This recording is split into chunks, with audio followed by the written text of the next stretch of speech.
after that. So. Okay, we're back up and running, but she's not there. Sharon, are you there? I am so sorry, y'all. This is what happens when I try to run a meeting from a phone hotspot. Okay. Yes, I've learned my lesson. Next week, we will be in a different location with high-speed internet. Okay. Yes, but the recording is resumed. It said pick up where you left off, and I clicked yes, and apparently it did. So okay, awesome. Yeah. I was just commenting to Susan that my experience from the April meetings was it was awesome input from the people that were there, but I also felt like there are a lot of people very conspicuous in their absence, and maybe that's a good thing, because I think there's some people who want to just sort of moan and complain and not be a part of the solution. And I want to be part of the solution however I can, even though I'm retired and not practicing. Birth and babies are my jam, and I just, I really I'm never going to retire, according to everybody I know besides me. They say I'm going to die with a baby in one hand and pizza in the other. I appreciate that you said that, Barbara, because I noticed that in the chat in the last meeting, that was the very first thing you said. When we were offering up intentions for the meeting to come, you said, I'm intending that people will show up who want to participate and not just bitch about things. That's right. And it made me laugh, but it's true. We need to, if we're going to show up, we need to show up in a way that's healthy and giving to a positive exchange of our gifts and not cliquish. Yeah. Exactly. Thank you for saying that too. Yeah, that's it. And I understand why women form those kind of bonds with other women, but it doesn't always work. Mm-hmm. If you're not in that particular clique, it don't work. You just, I don't really care. That's true outside midwifery too. Yes, it's a very female thing. Right. Mm-hmm. Mm-hmm. Okay, let's push on that for a minute. How can we break through that temptation in this process as we move forward? For example, we have a small group here that's just composed of who happen to show up. We're not trying to create a clique or a group, but when you're kind of a core group that keeps showing and others don't show, you're building bonds, you're connecting, you're relying on each other, you're leaning into your strengths. And so it does become challenging once you've already built that unit to then continue inviting others into the circle. It's true. But how do you circumvent that so that people don't feel like they're on the periphery just watching? Except for those who want to be there. Some people prefer that. I think it's about listening. I just think it's about listening. I think honestly that was a huge piece of why Manna did not succeed and go on, because it was a clique of 7 to 9 people, and they were very protective of their resources and protective of their group. And that's not a derogatory statement, it's just an observation. But no. I think that how can I listen to you? Tell me what your needs are. Tell me I'm listening has to be a real tenet of the foundation of the whatever we're doing going forward, I think. Because you just said it, Susan, you didn't feel like Manna represented you. And so, would it have helped if they would have come to you and said, we really appreciate your input. What feedback do you have for us? Would that have helped? Yes. Yes. Yeah. So. Because you can't go in there like gangbusters and say, this is what I don't like about you guys, that's not going to work either. Right. Exactly. And I'm not the kind of person that will do that. I'll say, oh, the heck with it, and walk away. Cause I don't, but if I know I'm going to win a battle, I'll be in there. Right. But if it doesn't, I have to be enticed to be there. Right. One way or the other. Exactly. Yeah. Okay. I mean, Mhm. a couple of people a few years back wanted to get our state into NACPM, and I wanted nothing to do with it. And they didn't understand it because I saw it getting the same way that Mana was getting clicky, and they pushed out, what's her name? Oh gosh, I can't remember the person who started it. It was going too fast. If I may jump off on a tangent for a moment here, what you just said, I know nothing about what happened with NACPS. Was it Judy Luce that started that up in Vermont or somebody? Might have been. Yeah, it might have been. Yeah. But she got pushed out as soon as they started getting, some traction. Okay. Right. Yeah. So a tangent on that, and then we'll jump back to tangent away. Yes. Okay. So I've been studying what it takes to found a nonprofit. This for my own reasons, because I'm working with a team to bring a birth adjacent organization that will serve our community into being. Right. So I've been learning about the pitfalls of nonprofit operations. And one of them is called founder syndrome, where Exactly. the person who starts it is so invested in the mission and the vision that their identity becomes wrapped up with the organization, and vice versa. And the organization can stagnate, and no new ideas are ever welcome, and no change or transition can ever take place. The opposite pole of that problem is when you have a runaway board. Right. That wants to actively wrest control of the organization and even the identity away from the person who founded it, the person who put the most energy and heart and soul and grit into getting this vision off the ground, maybe the person who even had the vision in the first place. And that can all be torn away from them. They're in a very real sense, their baby. Okay, so you get what I'm saying, that these are both my husband went through that years ago. He started a veterans organization, and the board got a little too big for the britches, and tried to wrestle it out of his hands, and they picked up and move operations, and the board shut it down and fired him, and he sued them and he won. Wow. Too bad for the veterans, because there's no organization anymore. Oh, and see, that's the problem with both. That's kind of where we're at. Yep. Hi, Patricia. We have one more join us. Yay, welcome. We're just discussing the pitfalls of founding an organization and what can happen on either end, kind of the two ditches to steer between.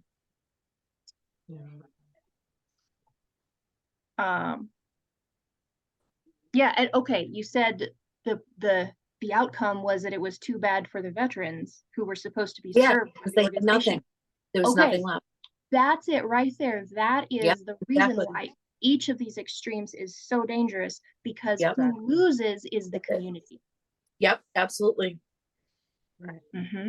So when a midwifery organization goes down one path or another, or goes down in flames literally, who loses? It's not the midwives. Right. It's the mamas and the babies. Yep. And the mamas and the babies. Yeah. Exactly. And that's what I'm worried about. I don't want to see NARM go by the way of Mana, because we worked real hard to get legislation here and in Maryland so that we could all work and get licensed. And if in Delaware, I think we'll get around it, but in Maryland, there's no way that we'll all be out of business. Right. Oh, tell me more what you mean by that. Well, if we lose the CPM because NARM goes under and nobody can recertify, what happens next? Oh, because it's written into so many state laws. Right. Ooh. Okay, I know there is one state that added a midwifery licensing bill within the past couple of years, and they wrote another form of certification into the text of the legislation. So CPM is not the only option. We have CPM and CM here, but none of us are going to go to, we don't have regulations for the CMs here because there aren't any. Right. So we couldn't write them for the CMs because we're not CMs. Right. Okay. Yeah, I don't know as much about the East Coast. I know Oklahoma was the one I was thinking of, and they wrote in CPM and CIM, which is a newer credential, Certified International Midwife. Oh, well, I'm halfway to that one, so I'll be good. Oh, good. If I want to go back to Oklahoma. Oh, okay. I didn't know that's where you were from. No, actually, I just went in there a couple of times to deliver some babies because a friend of mine's daughter lives there and she didn't want another midwife with me. So I'd go and hang out for a while and deliver her babies and come home. There you go. This was before they had legislation and stuff there in Oklahoma. Okay. Okay, yeah. So that was a tangent. And then I told you we'd come back to what you were saying before, which was about cliques and groups. And I asked you, how do we form a strong core that can move a project forward without becoming cliquish and invite people in from the periphery? You said, Barbara said listening, and Susan said people need to be actively invited. Yeah. I think they want that. I think they feel like, I don't care whether I'm invited to something or not. If I think it's important to me, I'll show up. And, but other people are different. They want to. Well, I think in the history of MANA, I remember when I quit being a member as a midwife was when there was no active consideration for people of color, and I just couldn't abide by that. And I think honestly that was a huge turning point towards their demise. But my passion is to include everyone and have everyone invited to be, a part, as well as feel as if they're a part and not, oh, well, you're just over there. That's the problem right there. Yeah. They have to feel like they're part of it.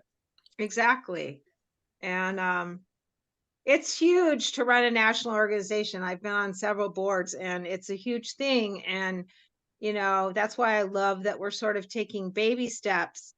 And I also love that there's been so much discussion in April about, integrity and truth telling and transparency and taking responsibility and all those things, because that's that should be the way every organization is. But that's what we want for going forward, as far as I can tell. So yeah. So do we have a goal? Well, are you asking? Go ahead. I was just going to say, I'll probably talk too much, Sharon, so just tell me to shut up anytime. I'm just so passionate about this, but I love that we talked about having it be a citizen representation. In other words, birthing families, midwives, doulas, childbirth educators, way more inclusive, which more people is always more management. But if we could pull off something like that, where we've built this trusting, truthful, solid foundation, and get the word out there to people like childbirth educators and stuff, that if you have any concerns or you need some support or whatever, just go to that organization, our organization, whatever. And that's my goal. So are we thinking about this just being a supportive organization and nothing more? Not that that's a bad thing. Right. What do you think, Sharon? Ooh, I have lots of thoughts. And hi, Jade. Welcome. Trade organizations as a rule get lost in the weeds Right. a lot of the time, and the people, I don't know what's going on with my computer, you guys. I apologize. Oh, you're Jade. fine. I'm the host and I accidentally left the meeting right before you got here. So Well, yeah, it's the week full of Mondays. yeah. that's a good way to look at it, or not. Yeah. Well, okay. You asked what do I think? I think I expressed this somewhat in the last meeting where I spoke. You got this. You're a permaculture person. I'm really big into those principles of function stacking, polyculture. What was the third one? Now that I'm on the spot, I can't remember. But there were three. Yeah. So that the different parts of your ecosystem work together, support each other. Each one has its own role or multiple roles, Right. and it can perform its role better when the others are also doing their part. So, right now I have a tomato plant growing on my porch. And right now it has a borage flower planted in with it. Later, I'm going to add basil. On my front porch, I have cabbage and celery growing together, and more borage in there because borage is really good for repelling cabbage moths. When I got ready to plant sunflowers, I did not plant beans with them, even though sunflowers are a nice big stalk and vining things can trail up around them. You do not plant pole beans and sunflowers together because sunflowers are allelopathic. They release a chemical into the soil that can inhibit the growth of other plants. However, according to the internet, sunflowers do not inhibit the growth of cucumbers. So when I'm ready to plant my cucumbers, I'm going to put them in with the sunflowers. Well, that's a good thing, because I have crap luck with cucumbers.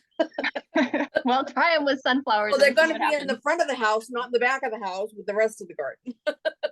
Yeah, placement is a whole other thing. Yeah. And let me tell you, tangent time, where I live, because I'm on the end of the apartment building, I have a back porch that faces the sun and a front porch that is in the shade, which is kind of good because I can play with different things, but it's also maddening because I have to juggle. Well, this can go here, but not here. And I wanted these things to be together, but they don't both like this amount of sun exposure. And it's just, let me tell you, patio gardening is a whole other thing when you're trying to be permaculture. But anyway, I was going somewhere with this. Okay, so working together. I really like the idea of a loose coalition of organizations that can maybe have slightly different roles and functions. Maybe they can be regional rather than national. Also bring in the birth adjacent organizations that serve birthing families in slightly different ways that maybe don't necessarily serve midwives directly. So I would like to hear from other people if you think that could work. Has that ever been done? Is there even good communication and coalition between existing state midwifery organizations? That would be something to explore. We have a hard enough time getting all the midwives together here. Oh, It well is, then. It is like herding cats. I mean, midwives is like herding like cats that herding are on fire. I know. It just, yeah. It's true. We're a mess. Hot mess. But redundancy is resilient. Yes, that was the other one. Thank you. Two is one, like, one is none. That's right. And so, I have no idea what it would look like, but I mean, yeah. Well, let me I would argue when MANA was formed, nobody knew what that would look like either. So I think, I think that a lofty goal is better than a small one. And part of the reason why I think that is because, so when I was a CPM, I felt fully at the table, right? Like nobody batted an eye. I checked all the boxes. I played nice with everyone. Um, when my views on licensure became a little bit more inflammatory and a little bit more aligned with the elder midwives that had trained me, because I have no didactic education. I did a traditional apprenticeship with an elder midwife. Me too. And that was, yeah, right, in Mexico. Okay. Oh So my. it was my apprenticeship can only be described as brutal, and I would not change a thing about it. But when I started looking at the women that were really influential to me, the Gail Harts, the Barbara Graces, the Janine Parvati Bakers, I started realizing there's not been a single one of those women who have purported licensure as the end all be all that it's become.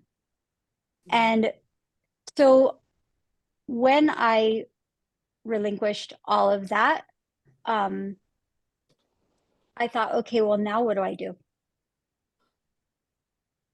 So my hope is that there will at least be more than a sidebar for traditional midwives.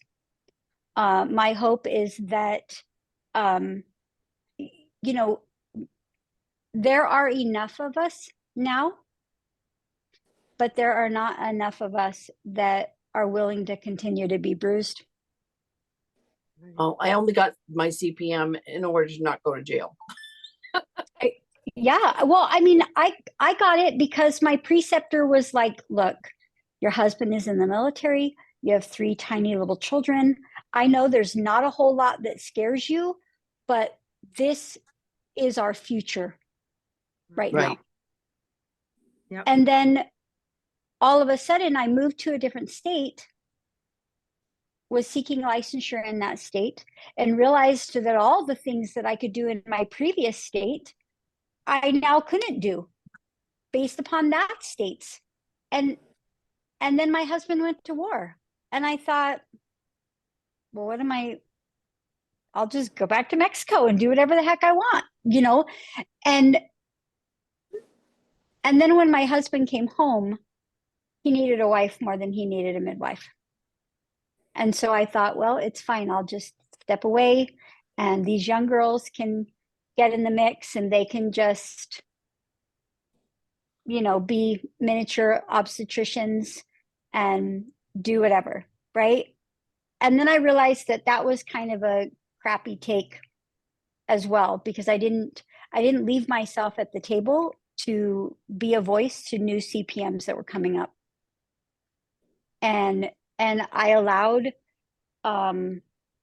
you know, my own bias to rein in on that.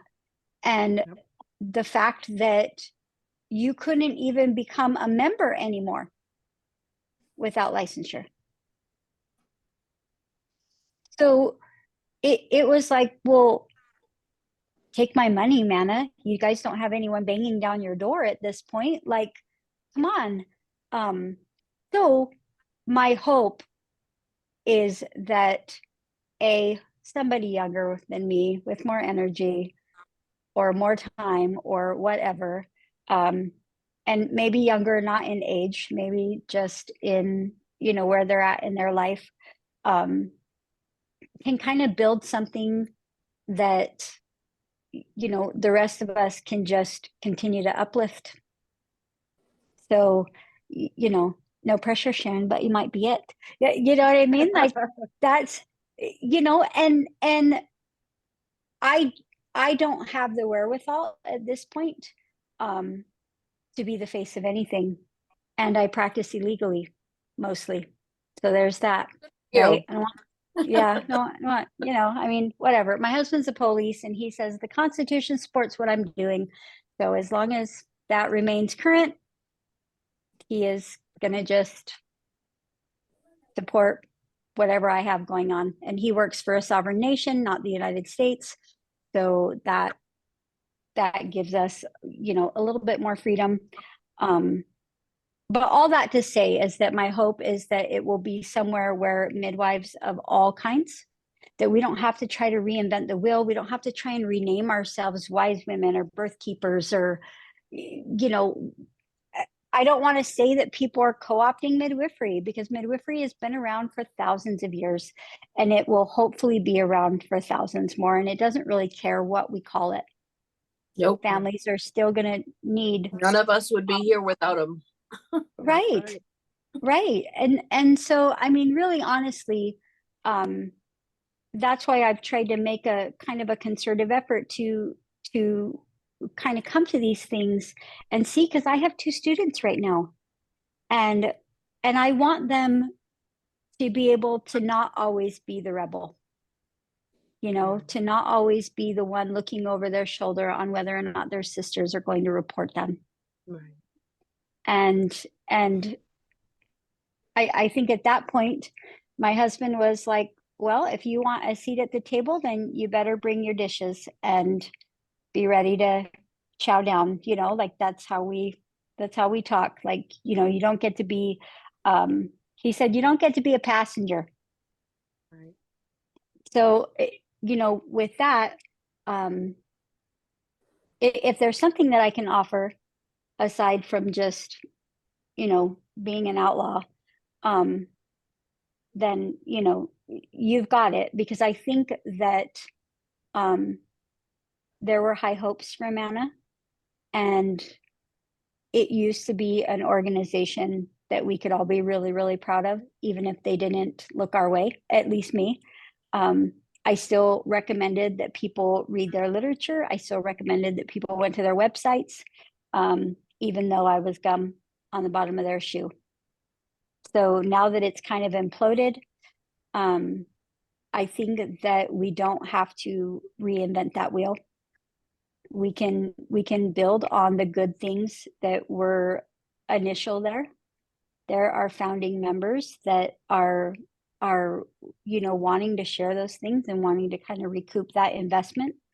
But I absolutely do not have the bandwidth to fight with other midwives about my status. So I don't blame. yeah, I just don't anymore. I haven't cared what people thought for a long time, but now that I have some students, I have to be a little bit more mindful. That's a good place to be, not to care about. You know. Well, you know, I even think, though I have a license they could easily take away, there are Sure. so many worse things they could do to me than take my license away. Yeah. And you know, every time there's something goes wrong in Delaware, it must have been Susan that did it, and she never has, which is hilarious. Yeah, we're looking at potentially moving, and my husband said that's a fully licensure state, like a meek licensure state. Oh my. And I said, well, how much do you have in the kitty to pay our attorney, husband? And what do you want to do? I was like, because there's always going to be women that want women like me supporting them. Yep. I agree. But if we had an organization, whether it was an umbrella and it had, you know, regional factions or, you know, things like that, I think that we could offer some protection to each other. Yeah. And if not legal protection, because I'm not really worried about that. I pay my attorney the equivalent of a nice mortgage in California every month. But just the legitimacy that my training and experience is equal, at least, to your meek education. And I mean, that's really why I've been kind of just off the radar doing my own thing, even though I used to be. I mean, Barbara, do you remember the party calls with Gail and all of them? I used to be on those as a 25-year-old midwife. Yep. You know what I mean? Like I remember like just grassroots, just wild women setting fires and doing their thing. And now it feels very, very different when even when I sit in on peer reviews. Yeah. I don't know, go they're to like, weird peer reviews with people I don't know. well, I Because you there's can't. no one else. There's no one else out here, right? Yeah. There's nobody else out here Yeah. doing them. And I want them to count for the women that need those hours to count with the appropriate initials after their name, right? So I'm only doing them within the midwives here in North Dakota that we could get to come to the table. But it's like they want to know, you know, what is your license? What's your MPI number? And I just giggle. And I'm like, Why well, do they want to know your NPI number? yeah, because they're listing it for contacts for referrals. I said, I don't know what that information would do for you.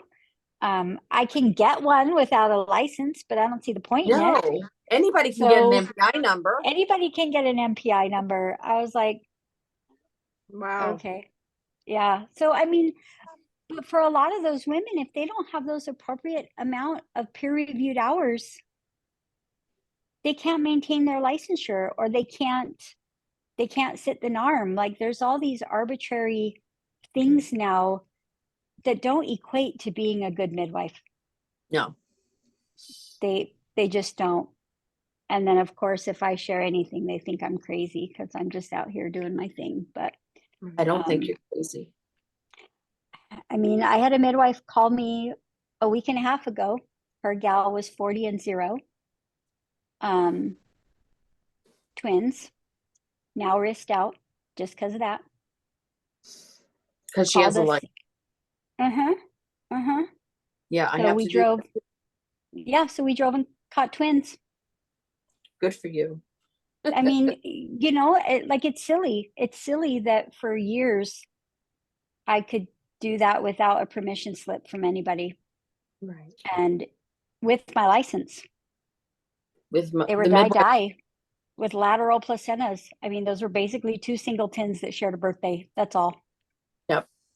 I used Both to of do them were head down. Like, how sexy is that? Are you kidding me? I was like, okay. Like, okay. I miss doing twins and breeches and B-backs. Yeah, it's just, I And I mean, never had VBACs that is, outcome.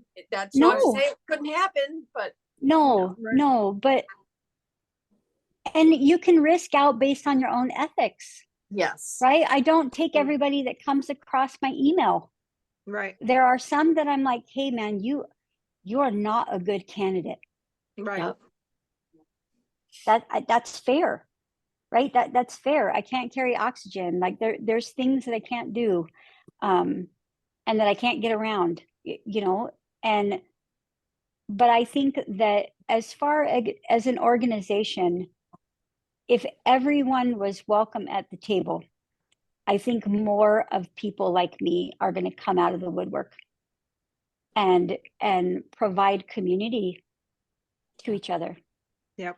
And miss more that. than just, yeah, and more than just, and I mean, and maybe that's the lofty goal that everyone's going to be like, you're crazy, you're smoking crack, you know what I mean?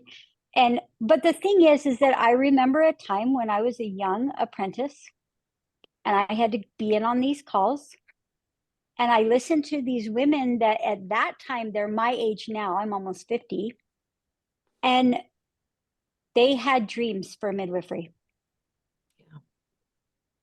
They had a purpose. They wanted to serve families. They didn't want Yep. to serve the government. They wanted, you know, and I remember like feeling such fire, like, heck yeah, I want to be part of this, you know? And then all of those women just got pushed to the side. And I don't know necessarily that that was entirely a bad thing, but I don't want to join the NACPM. I mean, I could go sit my NARM tomorrow and pass. I mean, you know what I mean? I could do that. But at this point, I don't want to get pushed in the dirt because I'm choosing not to. Right. And you So, shouldn't be. You've got right. years of experience behind you. And Years. that's one of the things that went wrong, I think, that the education part was a big deal because they wanted to legitimize themselves in the medical community instead of being who we are. Right. Exactly. I mean, I And grew up trained in Massachusetts. We still don't have licensure there, thank God. Yeah. You know, it was wonderful. I worked there before in New Hampshire before all of them had licensure up there. It was wonderful. We did PRINs, breaches, VBACs, you name it. And if you were a horrible midwife, people quit hiring you. Yes, exactly. I could walk on the floor of Brigham and Women's and the doctors knew who I was. Exactly. If I had a transport, I'd take them into Boston. Right. Yeah. I know. I'm just the home, you know. But I think that one of the main key points that we've talked about a little bit in April about, and Lori Barklage is wonderful at nailing it, nailing it right down to the brass tacks of what the issue is. But I think that midwifery in general has become transactional versus relational. That's not my quote. That's from Lori. And I think I can never be that kind of midwife. I can never be that. And I think personally, I want nothing to do with an organization that is, oh, I got paid this much money from an insurance company, so that's why I took that lady. Or transactional is just not, to me, a part of traditional classical midwifery. And there are some people that want that relationship with their midwife. I'm not their midwife, and I'm okay with that. I am definitely okay with that. Yeah, I get it. But there has to be somebody that you can refer them to, Susan, right? Like, yes. You know what I mean? And I do. I know the person to refer all of them to, because she's that kind of person. Right. Yeah. And they all go to her.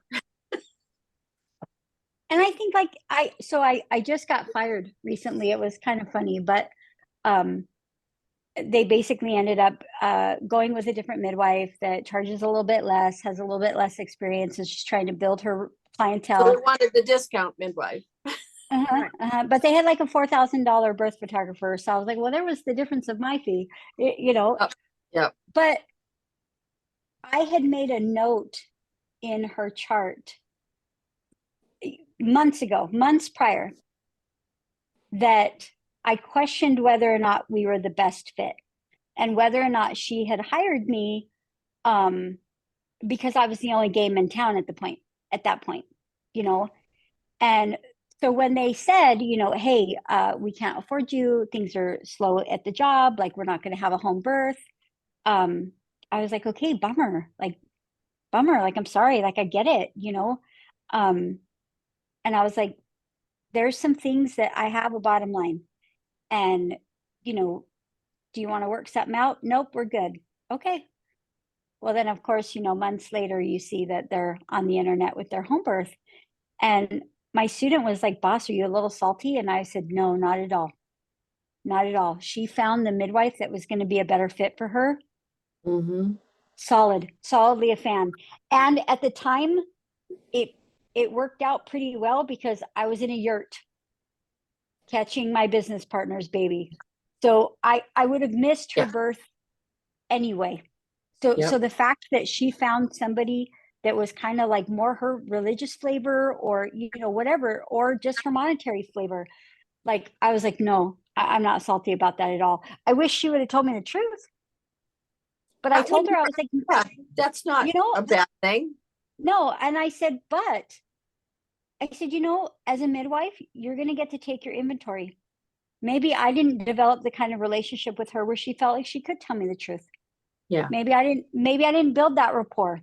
Maybe I already had, maybe my face was like, I don't know how this is going to go, And I said, so as a midwife, you're going to have to take your own inventory. Yep. And you're going to have to let it go when you know that you did everything that you could and it wasn't you. Yep. And I was like, really, quite frankly, it worked out because I was busy doing something else. So like it was good. I was more worried that she was going to be hypertensive and planning a free birth, because I was afraid that she would transfer and then tell the hospital that I was her midwife. And then I would have that blowback. You know, Mm. I wasn't worried about her ability to have a baby. I mean, most of the time, as you all know, if we don't make it, it's usually okay because they just Yep. need to know we're on the way, you know. But that was something where if I had a license, there would have been more parameters for me. I would have had to risk her out long before. Mm-hmm. And then what would she have done? Right. Maybe she wouldn't have found another midwife. You know, there has to be ideally enough of us to go around. So if that you're not a good fit with somebody, you could say like, and in my little spiel, I tell people, if you want licensure, we can end our call right now, because I'm not licensed. I have no desire to get licensed. I can refer you to a couple of licensed midwives that I wholeheartedly recommend. They're great. But that's not my flavor. So if you want that, like we can, like, I'll stop talking. And I've only had a couple of times where they've been like, yeah, that's a consideration for us. Okay, cool. Here's their number. You know, I tell them I sent you. Like, well, I don't care. Like, I'm full till the end of the year. What in the world do I care? You know? So I think that, you know, and I don't know if that is buildable on a national level. I don't know. Maybe we just start doing it and appoint each other the representative for that state and see what happens. I don't know, right? I don't know. But I think that it deserves some fresh faces. And I think that, you know, I may not be around for 20 more years. You know what I mean? So it's going to need somebody that's, you know, can kind of meet the boxes and still be friendly enough to welcome all the outlaws in.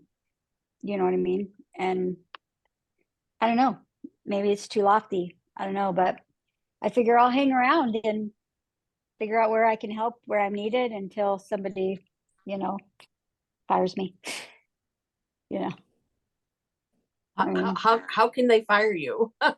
right? I know that's the running joke now, is that, Yep. well, you know, we'll just get fired. Like, Yep. somebody will take their toys and go home, you know. That's okay. There's a lot of midwifery tantrums that go around, you know. And but I think that, you know, at this point, I don't want to do a bridge program. I don't want to get into debt, and I don't want to get into debt for a degree that's not worth the paper it's printed on. And you know, I ask women that are doing CPM, like bachelor's programs, I always ask them, so where does the funnel go for your master's? Because when I got my bachelor's degree, I had an area that I could go that was wide open for my master's and for a doctorate if I chose to go and do that. Where do you go as a CPM? I haven't been in college in 31 years. I could go to any university now and apply for their PhD program and my stuff will transfer. Will your stuff transfer? Right. The answer is probably not. Yeah. And your funnel doesn't get wider after a CPM. It gets smaller. You want to go into a master's of public health? Yeah. Yeah, it gets smaller. It gets smaller. It's not transferable. You've spent $40,000 and you've hit your ceiling. Right. So what are you affecting at that point? What is the worth? That's somebody in a college that said, hey, we can build a program. It can be accepted by everybody. We can fool women by the dozen. And then it doesn't matter. I have tons of CPM friends that are like, wait a minute, there's no master's level.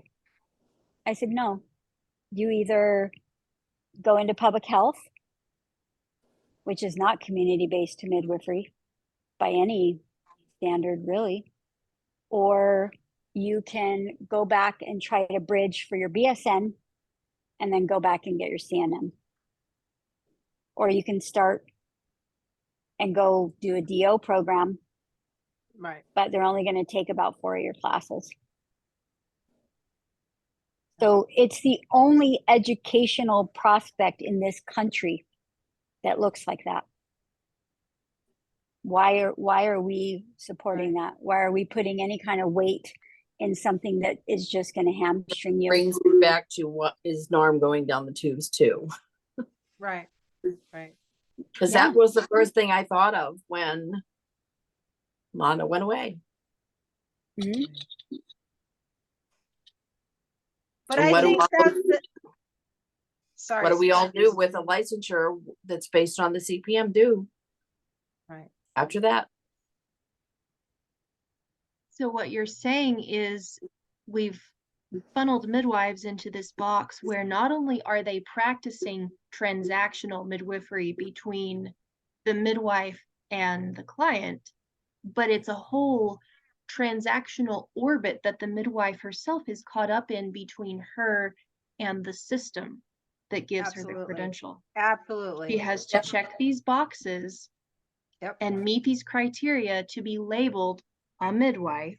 That label can be taken away at any time for not much of a reason. Yep. She pays into the system, and yet her investment nets her very little benefit. It's not Right. it's not an investment that can be reinvested in further education. Right.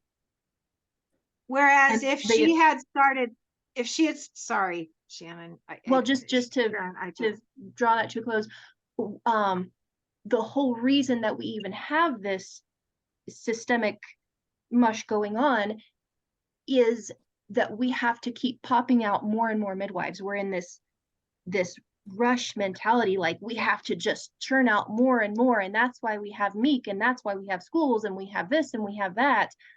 We don't do slow food anymore. We Right. don't do slow birth. We don't do slow birthing of midwives. We Right. don't do Exactly. long, slow apprenticeships, one-on-one, where she can see continuity of care, be part of continuity of care, and learn at a pace rather than chop, chop, chop. And it's all because we, as midwives and as human beings, have become the commodity. We've become the product. Right. We're the providers, the purveyors of a product, a safe, normal birth, but we're also a product ourselves. Right. Yuck. What do you have to say to that, Barbara? Well, I was just going to say that that's the whole thing. What my goal is to have the relationships, the relational experience for midwives, for childbirth educators, for doulas, to be what's emphasized, supported, celebrated, all of that. And yeah, I don't think you can go wrong when you celebrate deep relationships, because that woman is going to tell her daughter, I had this fabulous relationship with my midwife, and you too can have a fabulous relationship with your midwife when you decide to give birth at home. And yeah, I think the relational thing is huge. And Yes. you can't quantify that, right? No. We can't quantify it. Exactly. I have some clients where at that 6-week mark, I'm like, cool, solid, that was fun.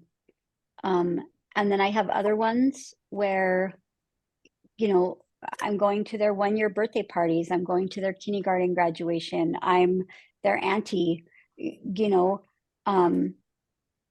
I remind them that licensure would prevent me from doing these things, Right. because then it becomes a conflict of professional interest. Right. And you're not going to barbecues with your physician. Right. Exactly. Right. We're not doing that. It's not a culture of that. But I have entire families where I have supported every single baby that came out of that woman. And one of those families, I just supported her first grandchild. Yeah, I've So done that not too. only did I catch her Amazing. babies, but I caught her baby's babies. In January, I just caught my baby's baby. Like there's something to be said for being in a position to foster those relationships and to not be limited by your licensure. Or to not have to wait, like my CPM girlfriends, they just have to wait until that client becomes a repeat. And look at the history of midwifery. If you look at, if you read any book about, globally global about history. midwives, they were the town healer, they were the town whatever, you know what I'm saying? They were the town grandma. They were looked to as a resource for health and support and mothering when needed, and a listening ear and a shoulder to cry on, and on and on and on. And if you're looking at your midwifery practice, like so much is happening today, as being, oh well, I just spent an hour with you, so that's $50 or whatever, that just doesn't work. And I think for me, an organization that supports that level of relationships, is, I think it's really needed. And I think it would go a huge way in helping to heal all this trauma around birth and the reliance on allopathic Western medicine. Yeah. So where it needs to start is with healing the relationships among midwives, because we can't offer that to the community and model it for the mamas and the papas and the babies and the families until we're practicing it. Exactly. How do I do we that? We stink at any conflict resolution, right? Yep. Like everybody wants to be right, which that's valid. But I tell people, I could be the only one at the table that thinks the way I do. And 90% of the time I'm okay with that, because it's not a prerequisite for my friendship. I would literally have none. My husband, my children, my student, like that would be it, Yeah. But I think that there's so much dogma around midwifery now. And there's so much like, oh, well, it has to be like this. And do you take insurance? And well, what about this? And did you go to a school? And like, there's all this emphasis on the things that maybe shouldn't matter so hard. I always tell them, do you grill your physician on what kind of grades they got in school? Because C's make degrees. You could get a D average and still be a physician. That's right. Yeah, you have to pass the test. And they could get D's and still maybe be a really relational, conversational physician. And maybe they were just horrible test takers. Like I think of my hematologist. He's so backwoods. I always tease him that I don't even know how he got a degree. And he's like basically my sister, but he's such an affable man, and he's willing to get information if he doesn't know it. Like he's willing to be like, I don't freaking know, you're a mess. I'm going to call one of my colleagues and see like if they've ever heard of this or see what's going on, like stay alive in the meantime. And I'm like, got you, but I think that we're kind of set up to fail that way as midwives now. There's this litmus test for legitimacy. And I'm I'm to the point where something has to change. So I can't just sit at the table and bitch about it anymore. So my husband was just kind of joking, like, so you're going to be doing a lot of Zoom calls? And I was like, well, I guess so, husband. Maybe we'll see what happens, you know. But I think that these are all the kinds of calls that I was on as a young midwife. We just get to see the people that are talking. Like, these are all the same types of things that we were talking about in the 90s and Yep. and The 80s and the 70s. yeah. So like, you're not going to reinvent the wheel. Like, you're going to be all right, you know. But I think that somebody has to be nicer than me. I'm not very nice. So I just kind of, I call it like I see it. That's, And no, that's not um, nice. That's honest. it is honest, but sometimes it's not nice. Like, I'll own that sometimes I'm like, wow, like you're the best one at the table. Like, oh man, you know. And my students joke with me because they're like, be nice, boss, you know. But I think that there has to be, we have to be willing as traditional midwives um to just not pick up our toys and go home at the first little bit of conflict anymore. But that also takes some reciprocity with licensed midwives. Like, here we have a big group of midwives, you know, some of us are licensed, some of us are not, but there's no pissing contest between us. Like, why can't that be, like, why can't that be the norm? It should be, because it's It just a should piece be. of paper. A piece of paper does not determine how good a midwife you are. It just means you can take a test. Yeah. And there's some value in that too, right? There's Yeah. value for, you studied, you paid the money, you And jumped through all organizing the your hoops. thoughts as a midwife and Yeah. different, you know, in different Right. areas. Yeah. But But that at doesn't the mean end of you the didn't do day, that. It didn't mean that you didn't do that. You just did it differently. right? Well, they wouldn't even accept me now with my type of education. I would have to go, there's no bridge for a traditional apprenticeship. There's like, even the PEP program requires some didactic education.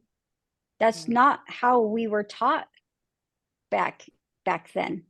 You washed your hands and you got in it, you know, and you kept your mouth shut and you learned, and you took out a lot of garbage cans and you looked at a lot of placentas and you followed along your preceptor like a snail, and you just soaked everything up like a sponge. And when you got it wrong, it was cutthroat, because that family didn't get a second chance. Right. They weren't getting a second chance, so neither were you. Like, that was how my preceptor would pitch it. Like, you don't get a second chance because they don't get a second chance. Right. And, you know, nowadays, you know, I'm told that that's not like that's not sustainable. And I'm like, well, how can it not be? And they're like, well, you know, you'll just get your license taken away, or you might get remanded, or you might get a reprimand. And I'm like, okay, but if you make a catastrophic mistake, like, what do you do with that then as an organization? Right. There, you know, we don't police each other anymore. I remember Gail Hart calling my preceptor on the phone and saying, one of your students is up here acting the fool. And I remember my preceptor calling all of us to find out which one of us were in her neighborhood, you know, basically poaching and doing all kinds of other things. And I was like, not me, I'm in Mexico, you know. But like, there was that accountability to where I'll call other midwives and say, hey, why is your client calling me? like that professional courtesy doesn't occur anymore, at Right. least not where I'm at. If the midwife that took on my client for March never contacted me at all, which I thought was, I was so floored by, because I regularly will call a different midwife and be like, hey man, I got your client's, I got an email from your client. Like, is everything okay? Like, is there something I should know? Like, what's going on? Like, how do we help this gal? You know, or am I taking on a mess? You know, have you tried to help her and now she's just in the pond looking for a different fish? But I think that that type of transparency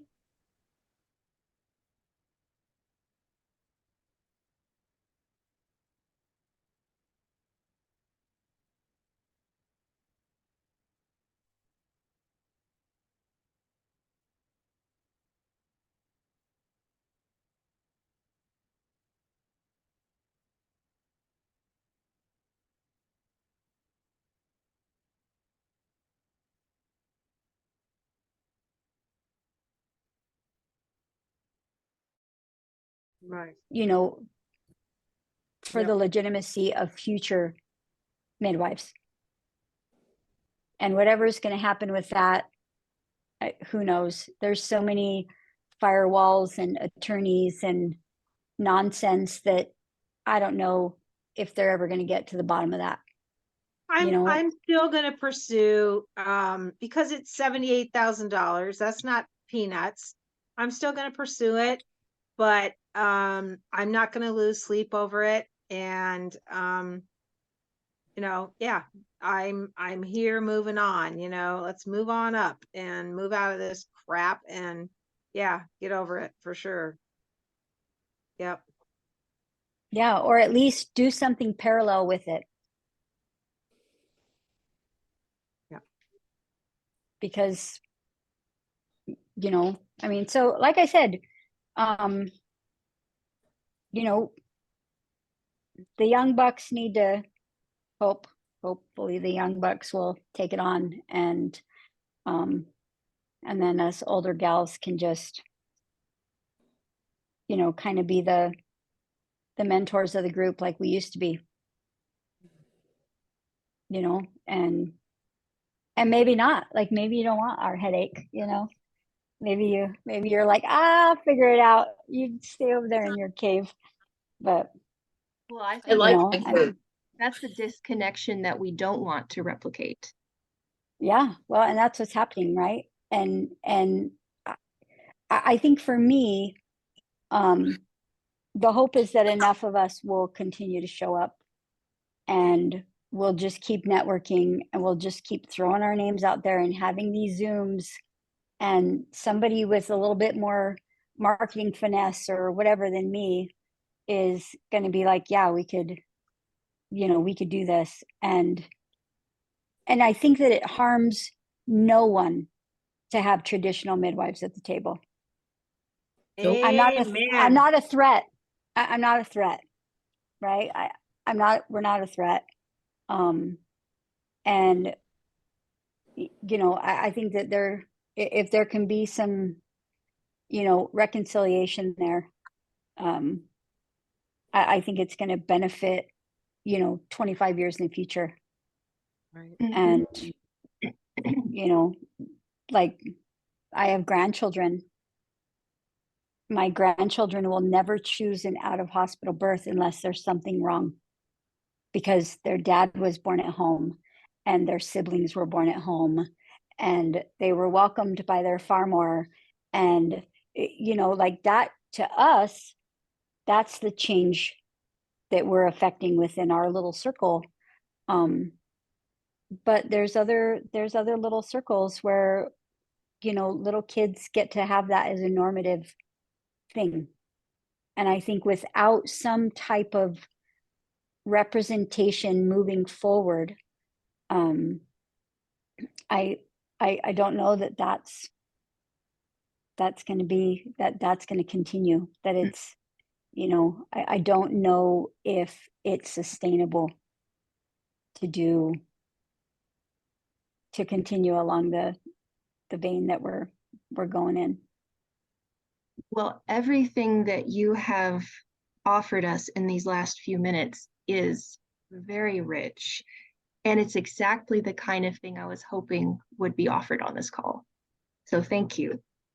Well, good. You're welcome. Take it Yeah. and run, kid. And all of it, I think, points to why these conversations, not just this conversation, but conversations like this are so essential, because this is what women have always done. We gathered by the fire. We gathered around the table with our kneading bowls of dough in our hands. We gathered around the quilt and worked together. We were by the river washing our clothes on the stones. And that's where the knowledge and the wisdom were being passed down through conversation, through circles that included the elders and the youngers and the middles and the babies. We're in at least in the West now, we're in this fractured, fragmented culture where we don't do that. The closest thing we have is circles on social media, but those are so artificial. They can become cliquish very easily. You know, you never know if you're in or out. There's fear about being honest and transparent because someone might screenshot and dox you. There's all this ridiculousness. There's posturing and dishonesty, backstabbing. You can't just feel safe with your community. Right. So we need that. We need that for the sake of enculturating the emerging midwives into the culture of midwifery passed down from the elders. It was, I think, Barbara in the very first call who brought up the need for character and how that's no longer an element in the training of midwives. And all of your comments, do you go by Jade or Stacy? I don't know which one is your. Stacy is my last name. Jade is my first name. Okay, perfect. Yep. So everything that Jade just brought out for us, it's not that, I mean, I don't know, I can't speak for these people who are acting out inappropriately, but I wouldn't assume that they're doing it on purpose. I would first assume that they weren't taught, or even if they were taught, it didn't register. They didn't learn it. And what are we missing that's allowing that to slip through the cracks? We need something more cohesive. We need a culture again of teaching and passing down the values and practices of midwifery that is stronger than Facebook groups. Right. And I don't know And how I think we need it. and I don't think it started out with nefarious intent, but it has certainly become vicious in the last few years. There's definitely sides that have been taken, right? Which is sometimes not always a bad thing. Like stand for something, even if it's the complete opposite of what I think is legitimate. That's okay. Why we live here, you know, but don't step on ahead to get ahead. That's right. And I think that when you make a comment and somebody responds with, well, like, you're not even licensed.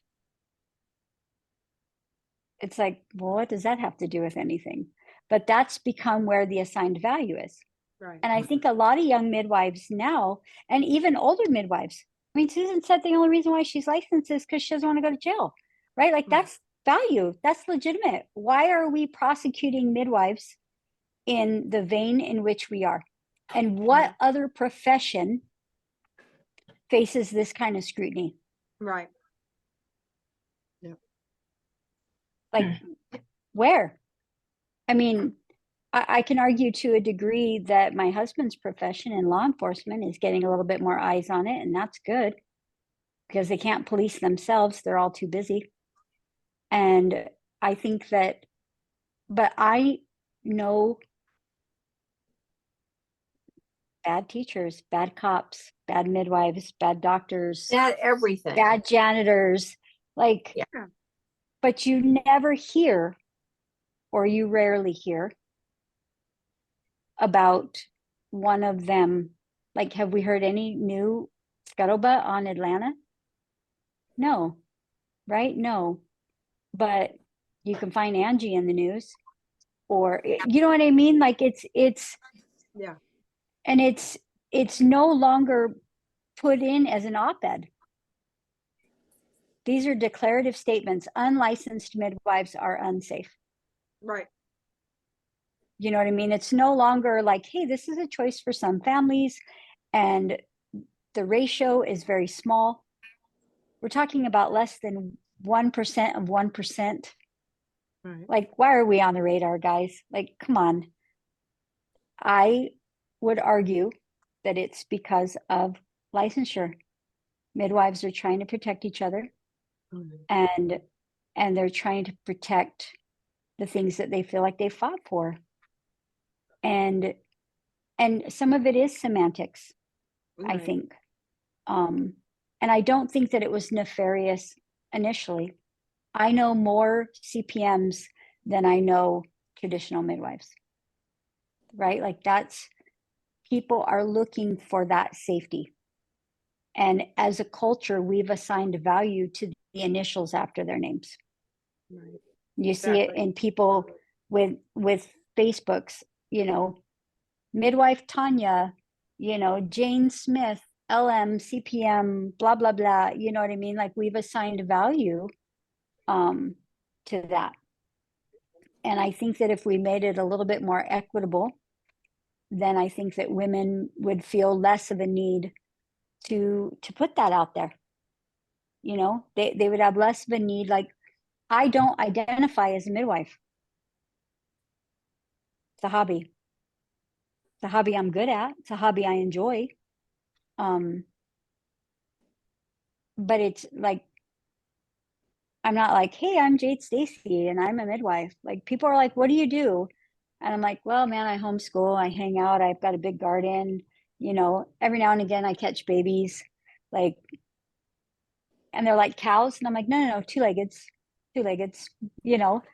And but I think that we've assigned a lot of value to that. And because there's that assigned value to that, there's a propensity to look down on those of us that haven't assigned the value to that. And then it's become like the playground politics. You know, like, we're all grown-ups. Why are we acting like 5-year-olds at the spinning wheel? You know, I'm little. You want to go down the slide first? Okay, like, whatever. You know, but I think that I would agree with you that we can give somebody the benefit of the doubt. But I would argue that the bias is thick. It's in the schools, it's in the curriculums, it's in the language of the norm. You know, it's been added to the language of the NACPM. You know, like, that is more, it could be argued that is definitely, it's become nefarious now. Can I ask a question of you and Jade and Susan? Do you guys hear, because I'm retired, I'm a long story, I'm forcibly retired because of the state of Colorado. You can see that story on the Elder Midwife History page. Not here to tell that story. Question: do you hear now from your birthing families that a relational what am I trying to say? A relational relationship is more important, or are they indeed grilling you about what's your background, what's your licensure, what's, you know, what's more of a concern to them? And, you know, if we want to serve birthing families, are they okay with whatever our background is because you've already built this relationship of trust? Does that make sense? Yes. And I would say, in answer, new clients, they have all the questions. Right. Word of mouth clients, like, if they're my clients are very protective of me. So they're only throwing my name out there if they think that they're already like, quote, our people. Right. So when those gals call, they're just like, hi, I peed on a stick. I hear you fill up fast. Do you have Basically room in what I get. November? Do you have room in November? Yep. But when I'm just getting like cold call inquiries, that's what I kind of call them. Like they're cold calling me. They know nothing about midwifery. They found me on Facebook somewhere. Someone tagged me. Those have all the questions. They want to know like where I went to school. Do I have a degree? What kind of midwifery organizations am I a part of? And so new clients, yes. Ones that are word of mouth from current or former clients, no, they just want it on the calendar, and they're like, we'll see you next month, or whatever, send me your contract. Has your contract changed since so and so gave it to me? And I'm like, probably. Like there's always that one gal that makes me write another sentence in there, and it's, so yeah, I would say a little bit of both. Most of my clients on my calendar now, none of them are new business. So it's been a few years since I've kind of, sat in the proverbial hot seat. Very rarely do I get those questions. I think the first thing I hear from people is, I know your calendar fills up fast and we want to have a home birth. When can I talk to you? And, and then they tell me how they love my website, because my website is very, I think, very warm and a reflection of who I am. And so that's the thing that people, I think, are attracted to, for my practice, at least. They occasionally ask those questions. And I said, I practiced before I had this stuff. I said, I've been a midwife forever. And I tell them, a piece of paper never saved anybody's life and never will. I'm very, I'm like that, so who knows? But most of the people don't ask those questions. And I get a lot of nurses, a lot of nurses. That's very telling, Mhm. That's very I telling. have 2 pharmacists on my calendar right now. We just laugh. Yep. I've had nurses, pharmacists, pediatrician, a lot of chiropractors, EMTs, you name it. Yeah, the people are waking up to what midwifery historically has been. I think that there's a void that people are feeling, and they want more than 15 minutes with the provider that's going to be in their house sitting on the bed where they made that baby. Yep. Totally. Like there's a different level of intimacy there. Yep. Exactly. Definitely. Yep. At least in the home birth side. If you come to a birth center, I think that could be, argued a little bit, it's just more homey. But certainly on the home birth side, like we're gonna pee in your toilet, dude. Like, there's just a different, it's just different. And it's different, I think, in my, about 2.5 years ago, I had a stroke. My clients came out of the woodwork to bring me food, to, what do you need? I mean, it was amazing what I went through. And, my mother had passed away as well, and it was just really stressful. And if they were a lot of people were there for me. Somebody couldn't do anything for me, so she sent me a bunch of the Daily Harvest frozen ice cream, the ice cream things. Like, oh my God. It was like, I got all kinds of fun gifts, or, meals and stuff like that. The things that I've put into them came back to and me. Maybe, I mean, when's the last time we heard of anything happening with our physician? Yeah. To where we could do something like that. Yep. We could, like, we have a family practice gal that she loves, and that our team loves. And she's in my faith circle. And so we found out recently that she had another baby. And so we gave her a little love, you know, and she was surprised. And because like, how do you know? Yeah. You know, like Susan, your clients were able to come and return some of that love because you're building that with them.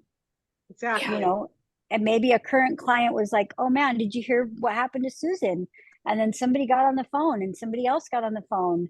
And then, you know, you've got My ice phone cream didn't and, stop ringing, let me tell you. yeah, I love that. And one of the I only love that. things that I couldn't do initially was talk or text. But within 3 days, I was doing everything. So I never, it wasn't a bad stroke, but still, you know, and all that to say that a local midwife here decided that she was going to convince me to retire. She went behind my back to all the other midwives to try and get them on her side and convince me to retire. And like, and of course, she's the only midwife that thought this was good. Everybody else had my back, which I'm not very close to most of them, but some of them I am.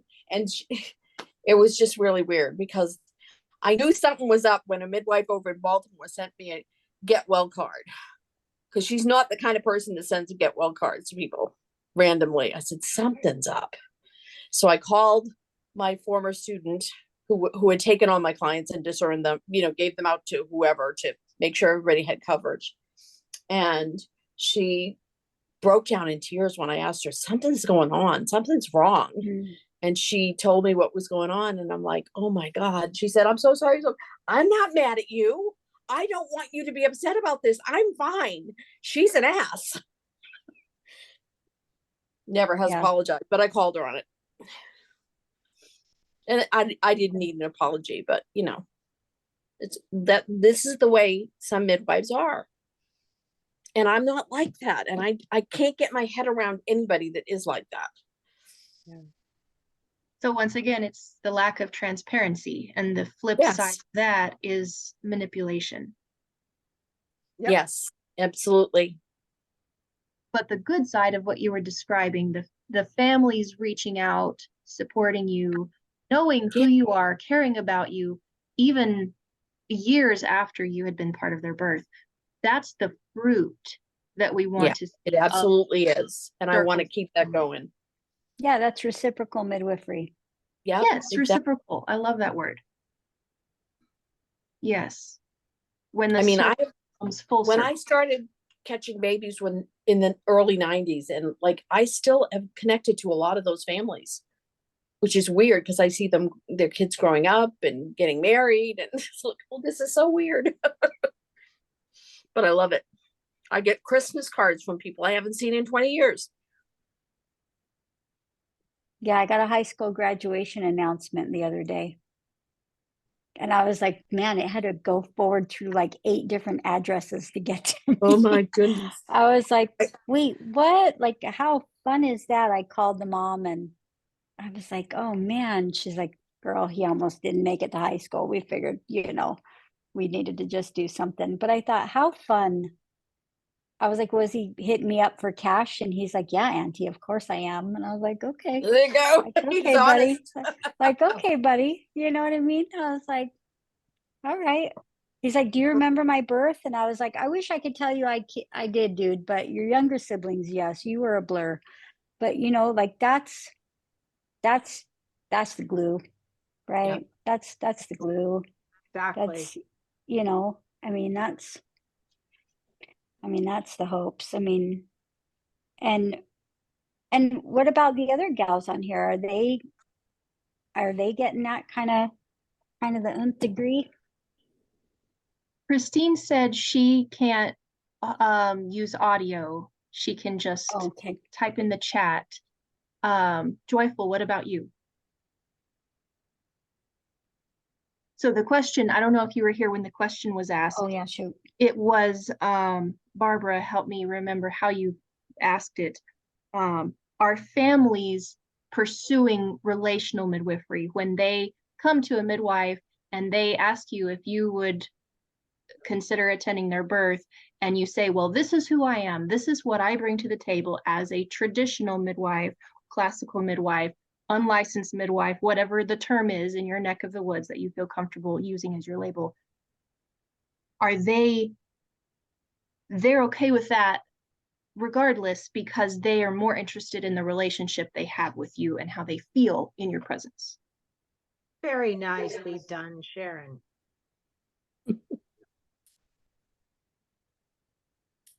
You're muted, Joyful. Yeah, we see you talking, but we can't hear you. I'm talking to my 5-year-old. I'm like, go in the other room. I am not a midwife. Fantastic. Neither am I. I have attended women, and what you're talking about, like you're so connected to those babies and watching them grow up is cool. But yeah, I don't know. It's weird. Like people will seek me out and I'm like, well, I'm really punchy and kind of underground, and like I'll come to the hospital with you if I need to, but hopefully it doesn't go that way, whatever. And all the moms that I have worked with did not want to be in the hospital because of prior birth trauma, or because they'd never been to one before and had avoided that in the past and birthed unassisted in the past. But didn't want to be alone and they wanted support. And I'm like, nobody needs to do it alone if they don't want to. I had my own 2 unassisted because of lack of access to traditional midwifery. And I was like, I'm not going to the hospital unless I'm dying or a baby's dying. Like, unless it's serious, I don't want to go get poked and prodded, and and I don't want that to happen to my baby fresh out of the womb either. So I think access is a really big issue. And like here, I mean, everywhere it's kind of illegal, so it is kind of an underground thing. I love how you looked out the window like, are they listening to me? I was enjoying the artwork on the wall. Oh, kids.